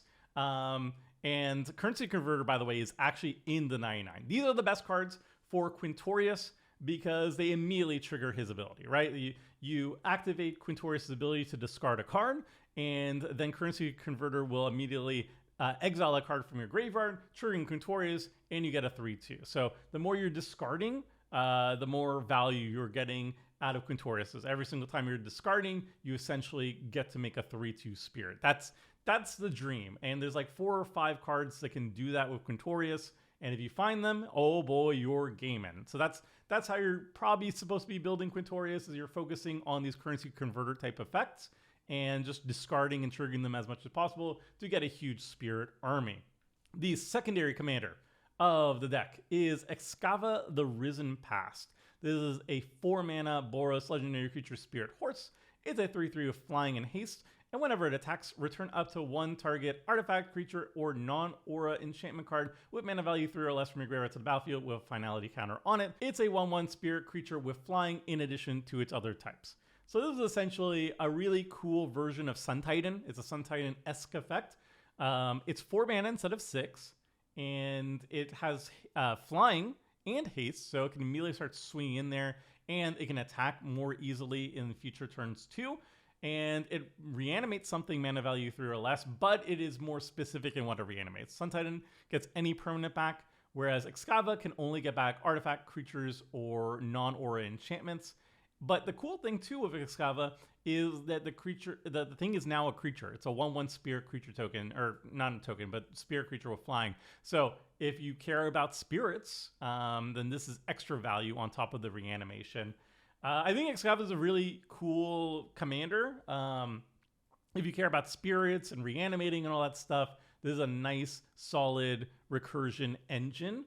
I think overall it's going to be weaker than Quintorius because Quintorius, it draws you cards. It also can do more per turn because it can poop out a lot of 3/2 spirits in a single turn cycle or over the course of a turn cycle. Whereas Excava is a little bit limited in terms of how much value it's providing. But still, I think Excava, again, is the more interesting one. I think that's a recurring trend where the face commander is stronger and generates card draw and ramps you, and the secondary one is a cool animal thing that has more build-around potential or more uniqueness going on with it, and is just weaker because it doesn't draw cards and ramps. Whatever, I'm going to be done ranting about that, and I'm going to be moving on. I'm going to just say Excava, really cool Spirit Horse.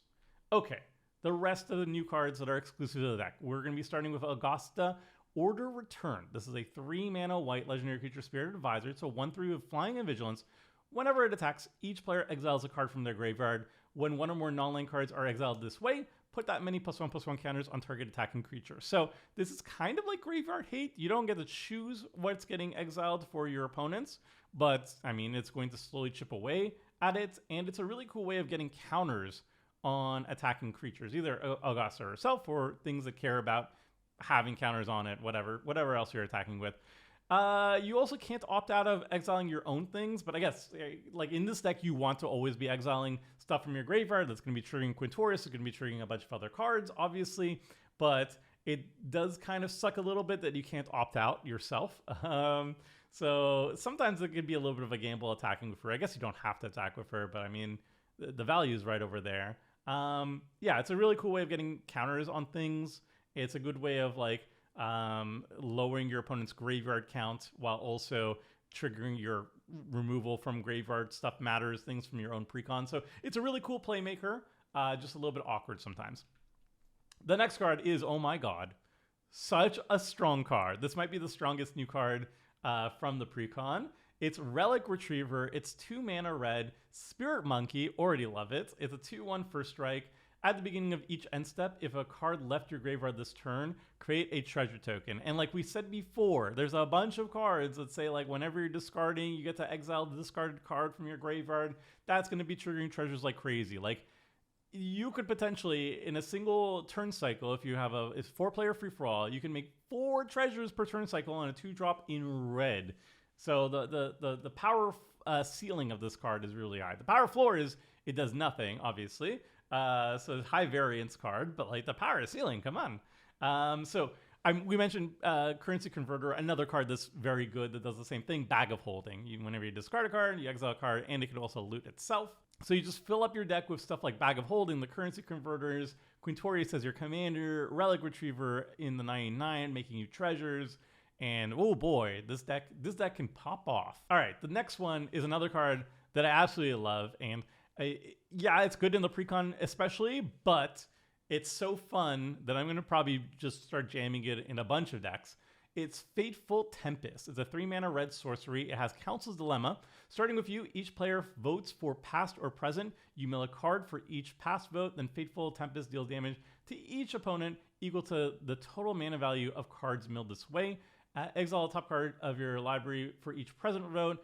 Until the end of your next turn, you may play the card, the exiled cards. So if like early game, if you want to draw cards, you're going to vote for present, right? And you're going to draw a card, essentially. You're going to impulse draw one card. And your opponents are probably, at that point, going to vote for past. They want to deny you some card draw.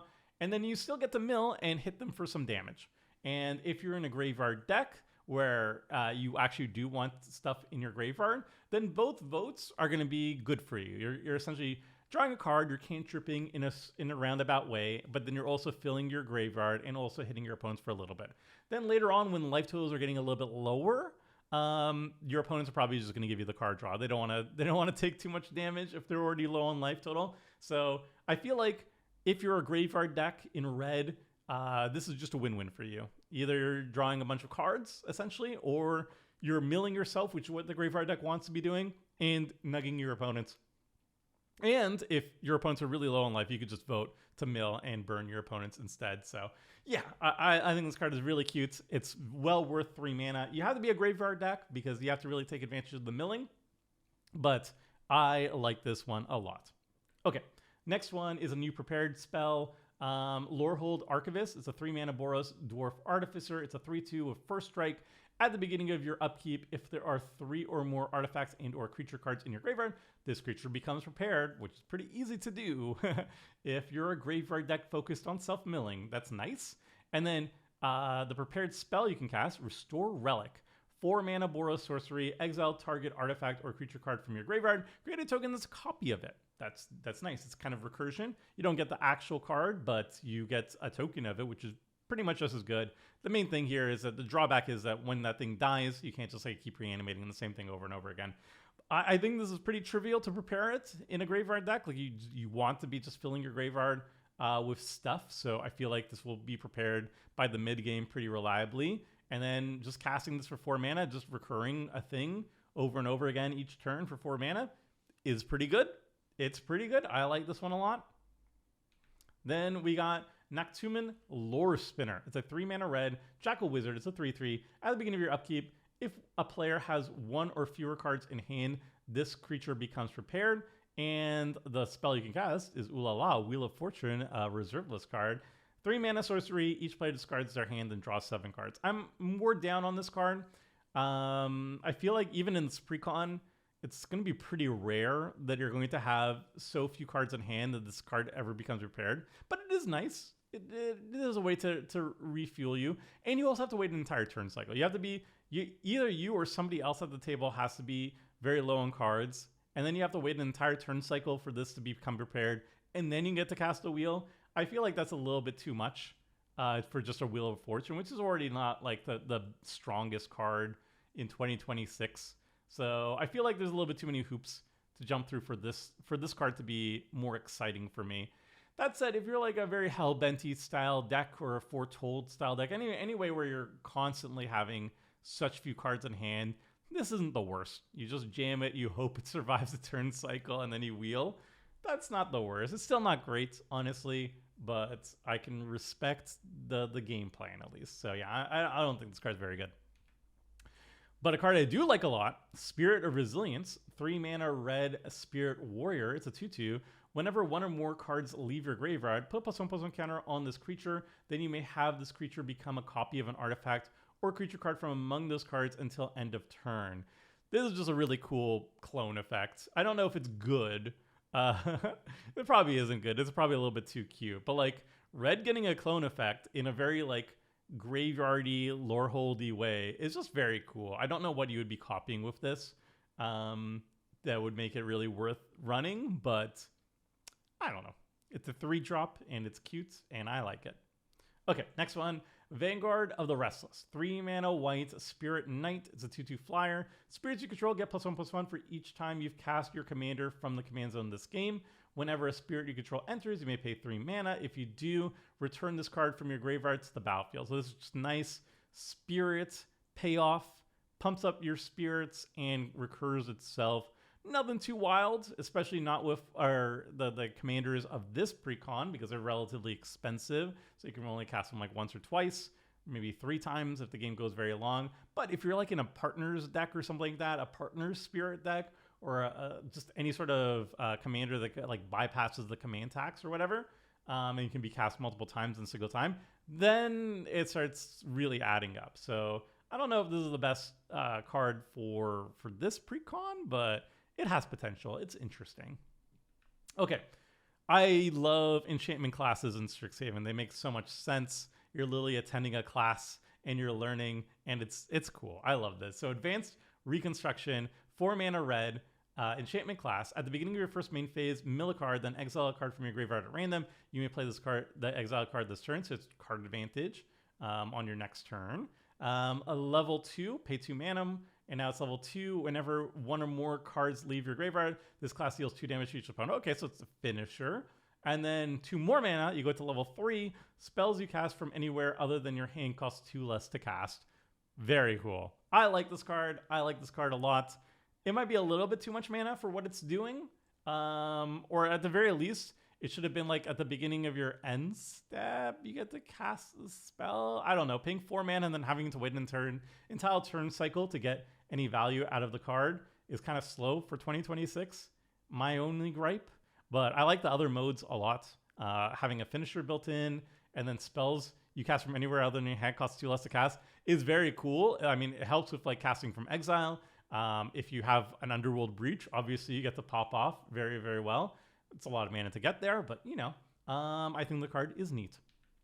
Okay, here's a card I actually like quite a bit. Ceaseless Conflict. It's a 5 mana board wipe. It's 5 mana white, sorcery, destroy all creatures, then create a 3/2 red and white spirit creature token for each non-token creature you control that was destroyed this way. So if you have a bunch of sack fodder on the battlefield, or just like a bunch of stuff you don't care about dying, you can cast this board wipe. Your opponents don't get anything in return, but you get a spirit army, and especially if you're like a spirit deck, that might just be a strict upgrade for you. So I really like this. I like board wipes that give you some concrete advantage for casting the board wipe. And at 5 mana, that's a pretty respectable rate for this type of effect. So I like this one a lot. I think it has a lot of potential in multiple builds.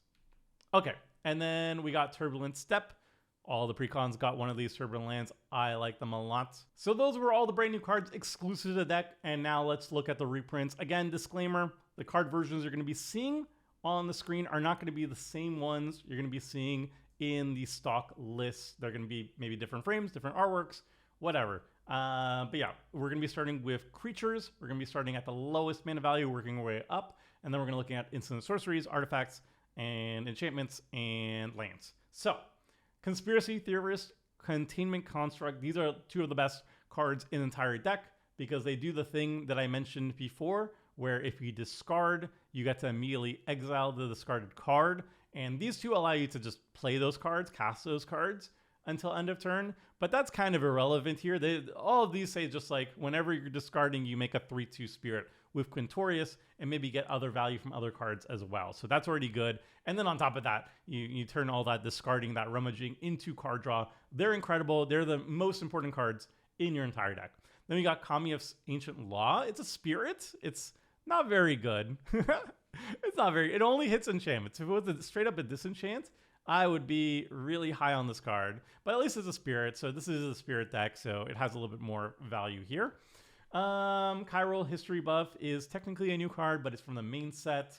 So it's neat. It just mills a little bit, fills your graveyard. Doesn't really do that much, honestly.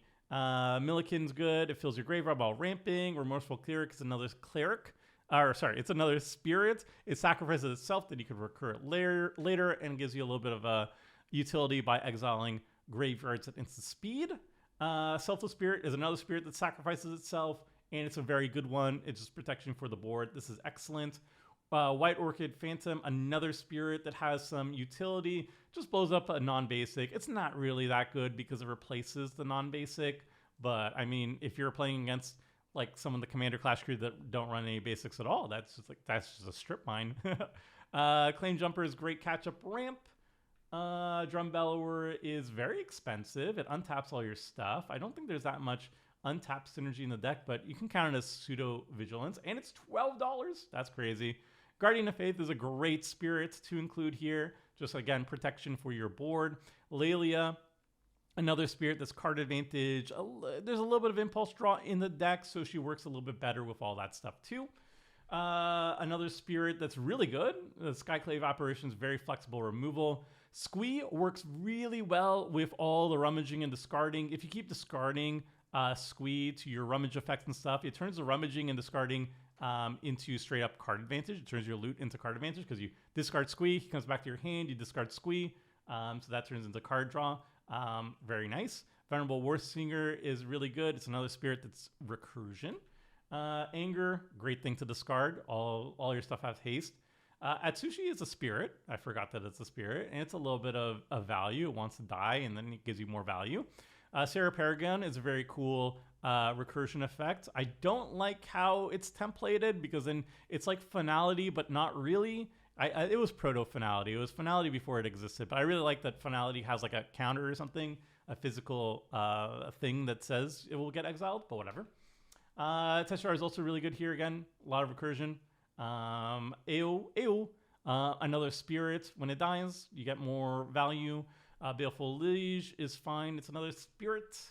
Guardian Scale Lord, more recursion, and it's a really good one. Hoffrey Spirits, protection / recursion / whatever, and haste and trample and spirit value. It's good. Karma Guide, spirit recursion.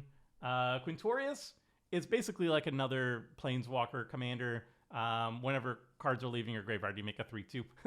And then Quintorius Loremaster, I'm not reading all that. I'm sorry, that's too much. I'm skipping it. My brain's turning into mush, you guys. Angel of Indemnity, great to have just discarded and encore later on. Sun Titan, always a classic. Moonshaker Cavalry, it's a spirit and a great finisher. It's the white Crater Hoof, and it's a spirit, so extra value in this deck. Then we got Faithless Looting, great to fill the graveyard. Path to Exile is a classic. Swords, a classic. Lorehold Charm is also from the main set. Bunch of modes, and they're all pretty decent. Roof Apart is fine. Secret Rendezvous, I've been growing on it over the years. I think it's pretty good in terms of like a political card. Seize the Spoils is exactly what we're looking for, though. It works really well with the discard, exile the discarded card from your graveyard type things, and can be turned into card advantage with like Squee and whatnot. Seven's Reclamation, classic. Tragic Arrogance, I really like this board wipe. Very flexible, and it's nice. I guess I don't know what else to say. Wave of Reckoning is $19. Are you kidding me? Why? It's not even particularly that good in this deck. It's actually maybe even bad in this deck because all your spirits are 3/2s, so they're guaranteed to kill each other. If they were all like 2/3s, then they would all live. So Wave of Reckoning not even that good, but like I'm glad it's reprinted because it's $19. Holy moly, what the heck? Okay, sure. The Currency Converter, one of the best cards in the entire deck, possibly the best card in the entire deck because it also ramps you. Soul Ring, Arcane Signet, Felwar Stone, Mind Stone, Perpetual Timepiece is fine. It protects your graveyard, and you are a graveyard deck. Staff of the Storyteller has sick new art. I love that one. Archaeomancer's Map is amazing. Bitter Thorn is $19. What is going on? What is going on? It's not even particularly that good in this deck, but like, what is going on? I don't understand. Someone explain to me why people like this card so much. I don't know. Patrick Banner, it's a spirit deck, so this kind of makes sense, and it's $3. Wow. Monologue Tax is $5. That card's not very good at all. Takashi's Welcome's very good here because especially if we can make spirits on our opponent's turns, we can draw more than one card per turn cycle. Primary Research is another card from the main set. It's also very, very good. Fits the theme of stuff leaving your graveyard and recurring and all that good stuff. And then we get to the lands, and as usual, I'm carrying in a 2-color deck. I want almost all my lands to enter untapped, and I want as much mana fixing as possible. And if the land enters tapped, there better be a good reason. And I'm going to be disappointed with some of the cards, and I'm going to be happy with most of them. So anyway, the ones I really like: Battlefield Forge, A+, Clifftop Retreat. Yep. Command Tower. Maria. Woo! That's a $20 reprint. I did not know it was this expensive. It's a little bit ambitious to get to 7 or more planes unless you're actively like ramping out planes in the game. But you know what? Even if it's not good in this precon, I'll take it. It's a $20 reprint. Wowzers. Exotic Orchard's good. Fabled Passage, love it. Field of Strife, no. Snarl, yes. Glittering Mastiff, it's fine. So I'll say yes. Lorehold Campus, no. Lotus Field, yes. Why is this here? I guess it turns on your catch-up ramp. That's like my old tech. That's like 2019 Tomer tech was the Lotus Field. I mean, I still run it in my white decks for catch-up ramp, but like, yeah, I'll take credit for that one, I think. $7 reprint, okay. Mistfield Plains is fine. Radiant Summon's fine. Rugged Prairie is great. Sacred Peaks, no. Study Hall, no. Sunscorched Divide, yes. Temple of Triumph, no. And Terramorphic Expanse, WotC, if you're listening to this, you don't need to run Terramorphic Expanse. It's fine. It's fine. Just leave it out. Just leave it out of the decks. No one will be harmed. I promise you. Whatever. Okay, and that is the full deck list. Thoughts. I think both the Face Commander and the Secondary Commander are really cool. The new cards are a mixed bag. Some of them I think are incredible. Some of them I think are merely okay or interesting. The reprints are also a mixed bag. Some of them are incredible. Some of them are whatever. So overall, like, it's not my favorite of the precons, but I do like the archetype. I like this Boros Graveyard Matters thingy going on that they do in Lorehold. I think that's very cool. And I like the Spirits sub-theme too. Just red-white Spirits is just a neat archetype to me. And mixing that with graveyard stuff, it's cool. It's a cool deck. I like it. I just wish some of the new cards were a little bit more appealing to me personally, I guess very selfishly. And yeah, that's basically all I got for that.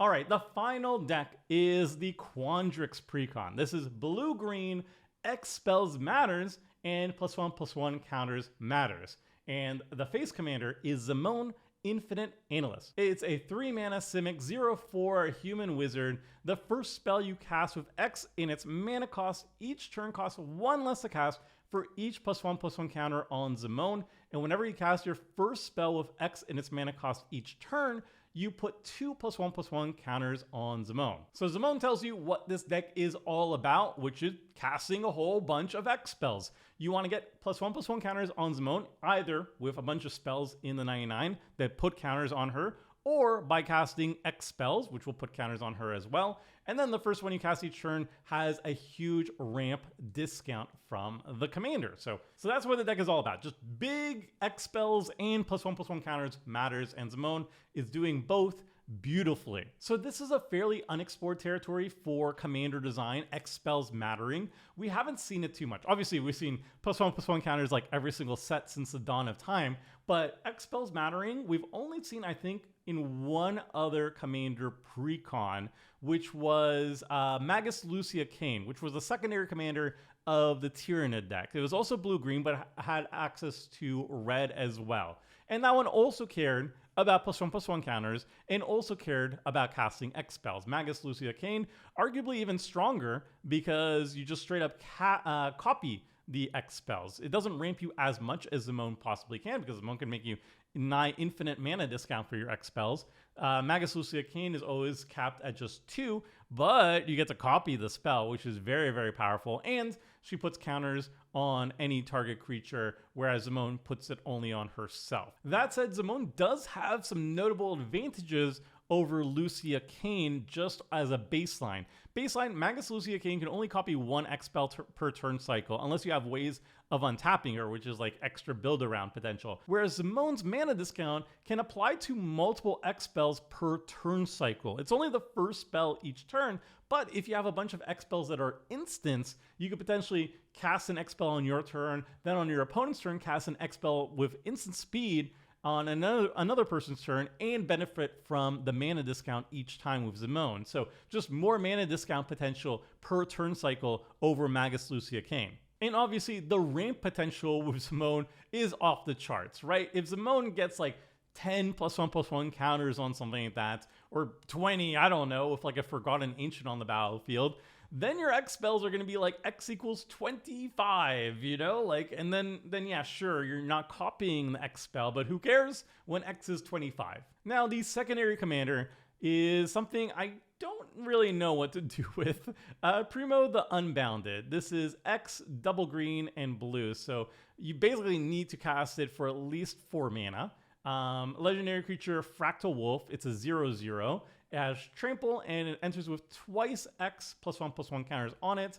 Whatever one or more creatures you control with base power 0 deal combat damage to a player, you create a 0/0 green and blue fractal creature token. Put a number of +1/+1 counters on it equal to the damage dealt. So this popes out big old fractal tokens. The more damage you deal to a player, the bigger your fractal tokens are going to be made. And if you have 3 opponents and you manage to deal damage to all 3 opponents with your 0/0s, you get to make up to 3 fractals each turn, which is cool.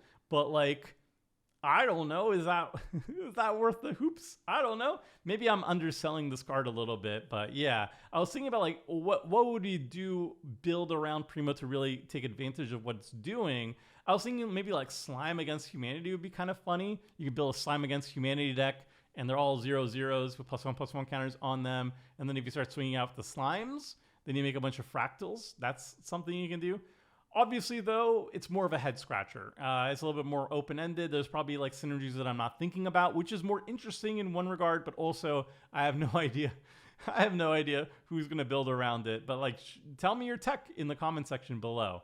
All right, so that is the 2 face commanders, or the face commander and secondary commander. Now we look at the rest of the new cards in the 99, and this one is one of the most busted cards they've printed full stop this year. Expansion Algorithm. I am not responsible for this card, y'all. This is X and double blue for a sorcery that says proliferate X times. That's it. Just proliferate X times. Can't be that problematic, no? If you have +1/+1 counters, you just put that many X more counters on them. That's chill, right? That's chill, and it is chill in the stock precon, but I am not a chill person. I have a poison deck, and poison, let me tell you, loves proliferating. It's one of the best ways of getting more poison counters on your opponents. And if you have 10 poison counters on your opponents, they die. So this is one of the best ways of getting to 10 poison counters on all your opponents and just straight up winning the game in a poison deck. It's also obviously very good in like a Super Friends list where you get like loyalty counters, but I think poison is the best home for this card, and it becomes just automatically like the best card in the entire deck. That and like Radstorm are going to be the 2 best cards in a poison deck. So that's thank you, Wizards of the Coast, but I feel like my opponents are going to be cursing you for this card. But yeah, I'm going to do awful things with this, and this is very exciting. All right, the next card is Nexus Mentality. It's a 4-mana instant. Choose one. If you control a commander, as you cast a spell, you may choose both instead. You move all counters from target non-land permanent you control onto another target non-land permanent you control. Remove all counters from target non-land permanent you control. Draw a card for each counter removed this way. So this is a card that you can just basically load up. If you have like a bunch of +1/+1 counters on other creatures or permanents or whatever, you could just move them at instant speed onto Zimone and really take advantage of the ramp discount she offers. That's one cool thing you do with it. You can also, let's say a creature is going to die. You can transfer the counters over to a creature that's not going to die. Or you could, for example, if there's a board wipe, you could just like remove all the counters from, you could like move all the counters from one creature to another and then remove all the counters from that creature to draw a whole bunch of cards on the way out. That's another cool thing you can do. Very flexible card, very cool card. I like the playmaking potential of this card. And again, this is one of my favorites from the entire set, not just this precon alone. And just, I like these clever style instants, and this one definitely delivers. And it seems powerful at the same time too. The next one is Owlin Spiralmancer. Oh, the artwork on this one is so sick, is it not? Like with all the cool spirally water. Oh man, good job, Mateus. This is sick. This is a 4-mana blue creature bird wizard. It's a 3/4 flying vigilance. Whenever you cast your first spell with X in its mana cost each turn, you may copy it. You may choose new targets for the copy. So the Magus Lucia Kane, essentially, except it's the first X spell each turn. So you get the first X spell each turn, you get to copy it. That's one of the best payoffs for an X spell deck, 100%. It works really well if you get to activate it more than once per turn cycle. But even if you just like cast one X spell per turn cycle, that's fine. But then it gets better if you have like instants, or you have ways of giving your X spells flash, your sorcery speed X spells flash, and then you get to copy even more things at the same time. I'm not sure what like the most busted thing you can do with it is, but I know the baseline is already really, really good. So yeah, this is one of the best payoffs for an X spell deck, and it's just really, really strong. I did have an example ready to go. I just forgot when I was preparing the slides. Court of Calling. This is an X spell that you can potentially cast for 0 mana. If you tap 3 green creatures because of Convoke, tap down 3 green creatures and then like a bunch of other random creatures, and you can just convoke out a creature at instant speed, and boom, you get to convoke out 2 creatures with Owlin. So that sort of thing is where Owlin Spiralmancer is really going to shine. Just like a bunch of X spells that you can cast for as little mana as possible, ideally at instant speed, so you can get its copy value more than once per turn cycle. Card is excellent. Next one is Kinetic Ooze. Oh my god, this one's so cool. I love oozes, by the way. X and a green. It's a 0/0 ooze. This creature enters with X +1/+1 counters on it. When this creature enters, destroy up to 1 target artifact or enchantment with mana value X or less. If X is 5 or more, you draw a card. If X is 10 or more, double the number of +1/+1 counters on any number of target creatures. So this card, it's a lot of mana for what it's trying to do, but in the context of being in the 99 of a Zimone deck, where you just want a bunch of X spells and Zimone's going to give you all the mana discount you can possibly need, casting this for X = 10 is very reasonable when Zimone's starting to snowball a little bit. And then you have like a 10/10 plus creature, ton of counters on it. You double the number of counters on it too, so it becomes like a 20/20 if you do X = 10. You blow up an artifact or enchantment, and you draw a card.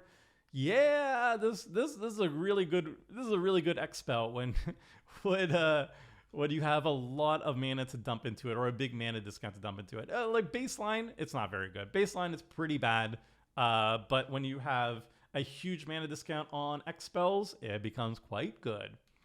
Then we got Lattice Library, X double green enchantment. This enchantment enters with X study counters on it. When this enchantment enters, and whenever you cast your first spell with X in its mana cost each turn, you create a 0/0 fractal creature token and put any number of +1/+1 counters on it. Put a number of +1/+1 counters on it equal to the number of study counters on this enchantment. So this is another card that is just like tailor-made for this deck and this deck only. It really needs Zimone in the command zone. By itself, pretty god-awful. But if you're in a Zimone deck and you get that huge mana discount on X spells, it becomes really good, and it becomes the best basically board state generator, army generator for the entire deck. It has the same restriction, the first X spell each turn. It cares about +1/+1 counters. It makes a bunch of big beaters. It's all great. It's all great, but very, very specific for not just this precon, but also our commander Zimone in particular. And then we got Nev, the Practical Dean. So Nev and Adrix have split up, I guess. It's 3 mana green, legendary creature Merfolk Wizard. It's a 2/2. Creatures you control with counters on them have trample. And whenever you cast your first spell with X in its mana cost each turn, you put X +1/+1 counters on Nev. So it just becomes a big beater. it gives itself trample, and your other creatures with counters on them have trample. It's okay. It's okay. I like that it gets really big. Like, generally speaking, giving creatures with counters on them trample is like a 2-drop thing, and even then, it's not very exciting. But on a 3-drop, giving all things trample, including itself, and it keeps growing as you cast X spells, you have my attention. Then we got a new prepared creature, and again, I love the prepared mechanic. I think it's super sweet, and this one is a spicy one. Yavimaya Bloom Sage, 3 mana green, 2/2 Dry Druid. At the beginning of your end step, put a +1/+1 counter on target creature you control. Then, if that creature has power 7 or greater, this creature becomes prepared. And what do you do when it becomes prepared? You get to channel a banned spell in Commander. You get to do it. Double green, sorcery. Until end of turn, anytime you could activate a mana ability, you may pay 1 life. If you do, add 1 colorless mana. This is just like a great way of channeling a bunch of your life total into X spells, basically. It just turns all your life total into a mana sink, and that is super exciting, super fun, very flavorful in this deck. You do have to wait an entire turn cycle. You have to wait an entire turn cycle to actually utilize this ability, unless you can give Channel Flash somehow, because it triggers on your end step. It becomes prepared on your end step, and then you have to wait until your next turn cycle. But it's going to be pretty easy to prepare it, I think, in this particular deck, because your creatures are huge. And then if your opponents don't deal with this, you get to channel on your next turn. That's super fun. Yeah, and a worst case too, even if it dies, it's a 3-drop. So whatever, and you get a +1/+1 counters on the way out. So I think this card is worth it. I think it's worth going for that Hail Mary, trying to live the channel dream. I feel like it'll happen more often than not, just because it's just a 3-drop. So yeah, I really like this card a whole bunch. Then we have a new mana rock. It's Brass Infiniscope. It's a 4 mana colorless artifact, taps for 2 colorless. Whenever you cast a spell with X in its mana cost this turn, you draw a card and gain half X life rounded down. Okay, so yeah, it's a great mana rock for X spells. Not much else. I guess it's really good in my Ashling deck, because I just care about 4-drop mana rocks to tap for 2. But yeah, if you're in the X spell deck, this is great. Draw a card, gain life, ramp. Yeah, good. Okay. Oh, we got another prepared creature, Striding Shotcaller. 2 mana Simic 0/4 Troll Druid. As reach, whenever 1 or more creatures you control deal combat damage to a player, this creature becomes prepared. It's pretty trivial to trigger this if you have evasion. And then the spell you can cast is Run the Play. It's an X spell. Nice. X, green, and a blue. Sorcery, put a +1/+1 counter on each of up to X target creatures. Those creatures gain flying until end of turn. Draw a card. Okay, so this feeds itself very well. So as soon as you get it prepared, then each subsequent turn, basically, you can cast Run the Play, give your creatures evasion, and give them counters and stuff, draw a card, and then when they deal combat damage, because you gave them evasion, it prepares itself, and then you get to loop this every single turn if you want to. And it's an X spell, so it works so well with the entire deck. Yeah, this is great. This one's great for this X spell deck. Okay, and then we got a Turbulent Wilderness. So this is the Turbulent land for the Precon. Very nice. And now we get to the rest of the deck, the reprints, starting with creatures, lowest mana value, working our way up, and then we're going to look at instant sorceries, enchantments, artifacts, and lands. And as usual, a disclaimer, the versions of these cards that you're seeing on the screen right now are not necessarily going to be the same ones you're going to be seeing in the Precon. The Stonecoil Serpent definitely is. It has the right set symbol, but Hangerback Walker will have a different set symbol, maybe different art. Same thing with Elusive Otter. So, Hangerback Walker, Stonecoil Serpent, Elusive Otter, all of these are X spells, or the adventure side here has X spells. They're okay by themselves, but just keep in mind, with Simone, we can just do X equals like 10 pretty easily. Elusive Otter is probably the most exciting because you could just dump a bunch of X spells onto Simone herself, so then she becomes crazy ramp. So Elusive Otter is really, really great here. Then we got Goldvein Hydra. This is a cool ramp. Ingenious Prodigy, very thematic card draw. Benevolent Hydra is really good in any sort of +1/+1 counter deck, and it even is an X spell. Very cool. Hydra Crassus draws cards and life gain as an X spell. Primordial Hydra is funny with +1/+1 counters. Quandrix Apprentice is weird here, I think. Did I get the wrong card? I don't know. Maybe. I don't know. We'll see. We definitely don't have Slash Clone in this deck, but we do have Steelbane Hydra. Incredible in an Expel deck. It just blows up so many artifacts and enchantments. The Goose Mother is hilarious every single time I look at it, and it makes a whole bunch of food, and you could turn that food into card draw. Other Zimone is here, and she's just a really good playmaker. Guardian Augmenter protects Zimone, and Zimone is such a key piece to this entire deck because she gives such a huge mana discount to all your X spells. It's really worth running extra cards to protect her. This one is not the best version of that, but like, yeah, it gets the job done. Kami Whispered Corpse is broken when you put +1/+1 counters on it because then it just taps for even more mana. Lifeblood Hydra is hilarious. It gets really, really big, and then when it dies, you draw cards. Trustin is really great in an X-Spell deck. Other Zimone, I'm not reading all that, but I'm sure it's great here too. It makes a fractal. Altered Eco and Expel Clone is cool. Forgotten Ancient is a great way, one of the best ways of just loading up a silly amount of counters on our commander so we get the ramp going. Dika is funny here too. Tanazir is good too. Animus Awakening, a lot of rampy ramp. Primal Might, a lot of damage, and fighting. A Rapid Hybridization, a classic. Silk Guard, good protection. Tyvar Stand, another protection spell, very good for Zimone. Maybe even do commander damage if she gets big enough. Biomass Mutation, another finisher. Curse of the Swine, some interaction. Decisive Denial, a fantastic counter spell / fight spell. Entrancing Melody, not very good, but again, if you have like a bajillion mana or mana discounts, then it's fine. Nature's Lore is fantastic. Open the Way, fantastic. Oh, Open the Way here with Zimone. That's insane, actually. Yeah, so these are great staples. Pull from Tomorrow is good.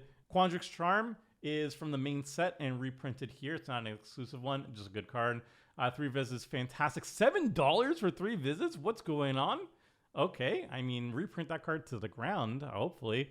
Beast Within is fantastic. More Expel card draw with Commander's Insight and Stroke of Genius. Quandrix Command is great here. Eureka Moments, also just great. Draw and Rampy Ramp. Oversimplify, fantastic.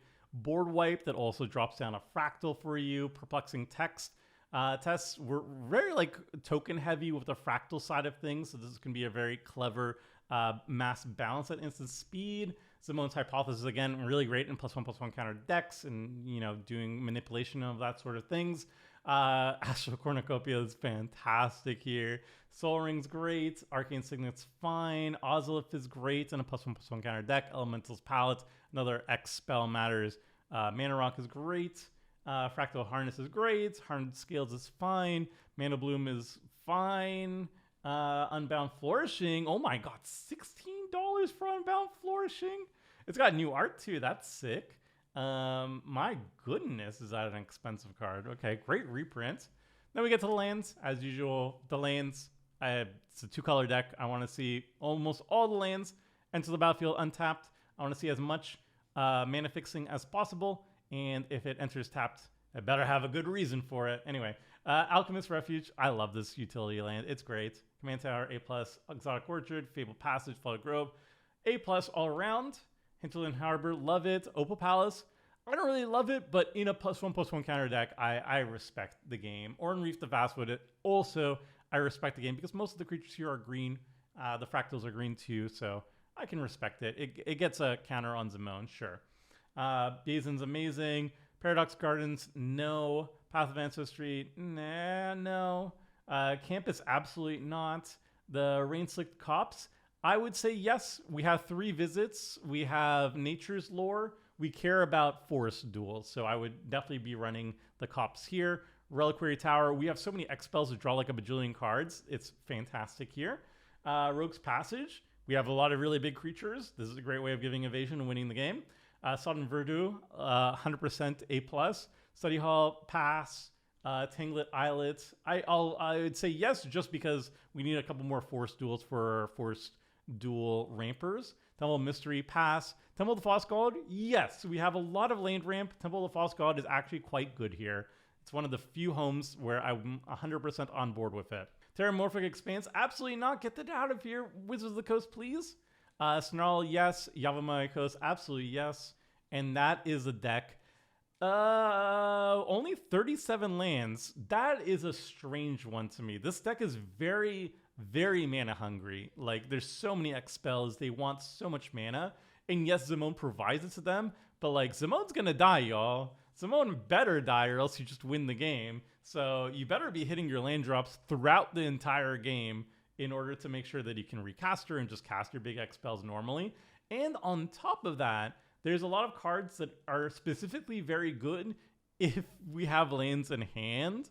Like, we have Eureka Open, for example. That card gets a lot worse if we have a low lane count and we don't have a lane drop to run with it. Same with like Animus Awakening and stuff like that. There's like a bunch of things that get better if we have a lot of lanes in our deck. And 37 and a Temple of the False God? You're running 37 lanes and a Temple of the False God? What's going on with this? That's not great. This should be like a 40 lane deck, in my opinion. But yeah, so that's my gripe. That's the major gripe that I'm seeing right here. The lane count is too low. Other than that, I think a lot of the new cards are very strong.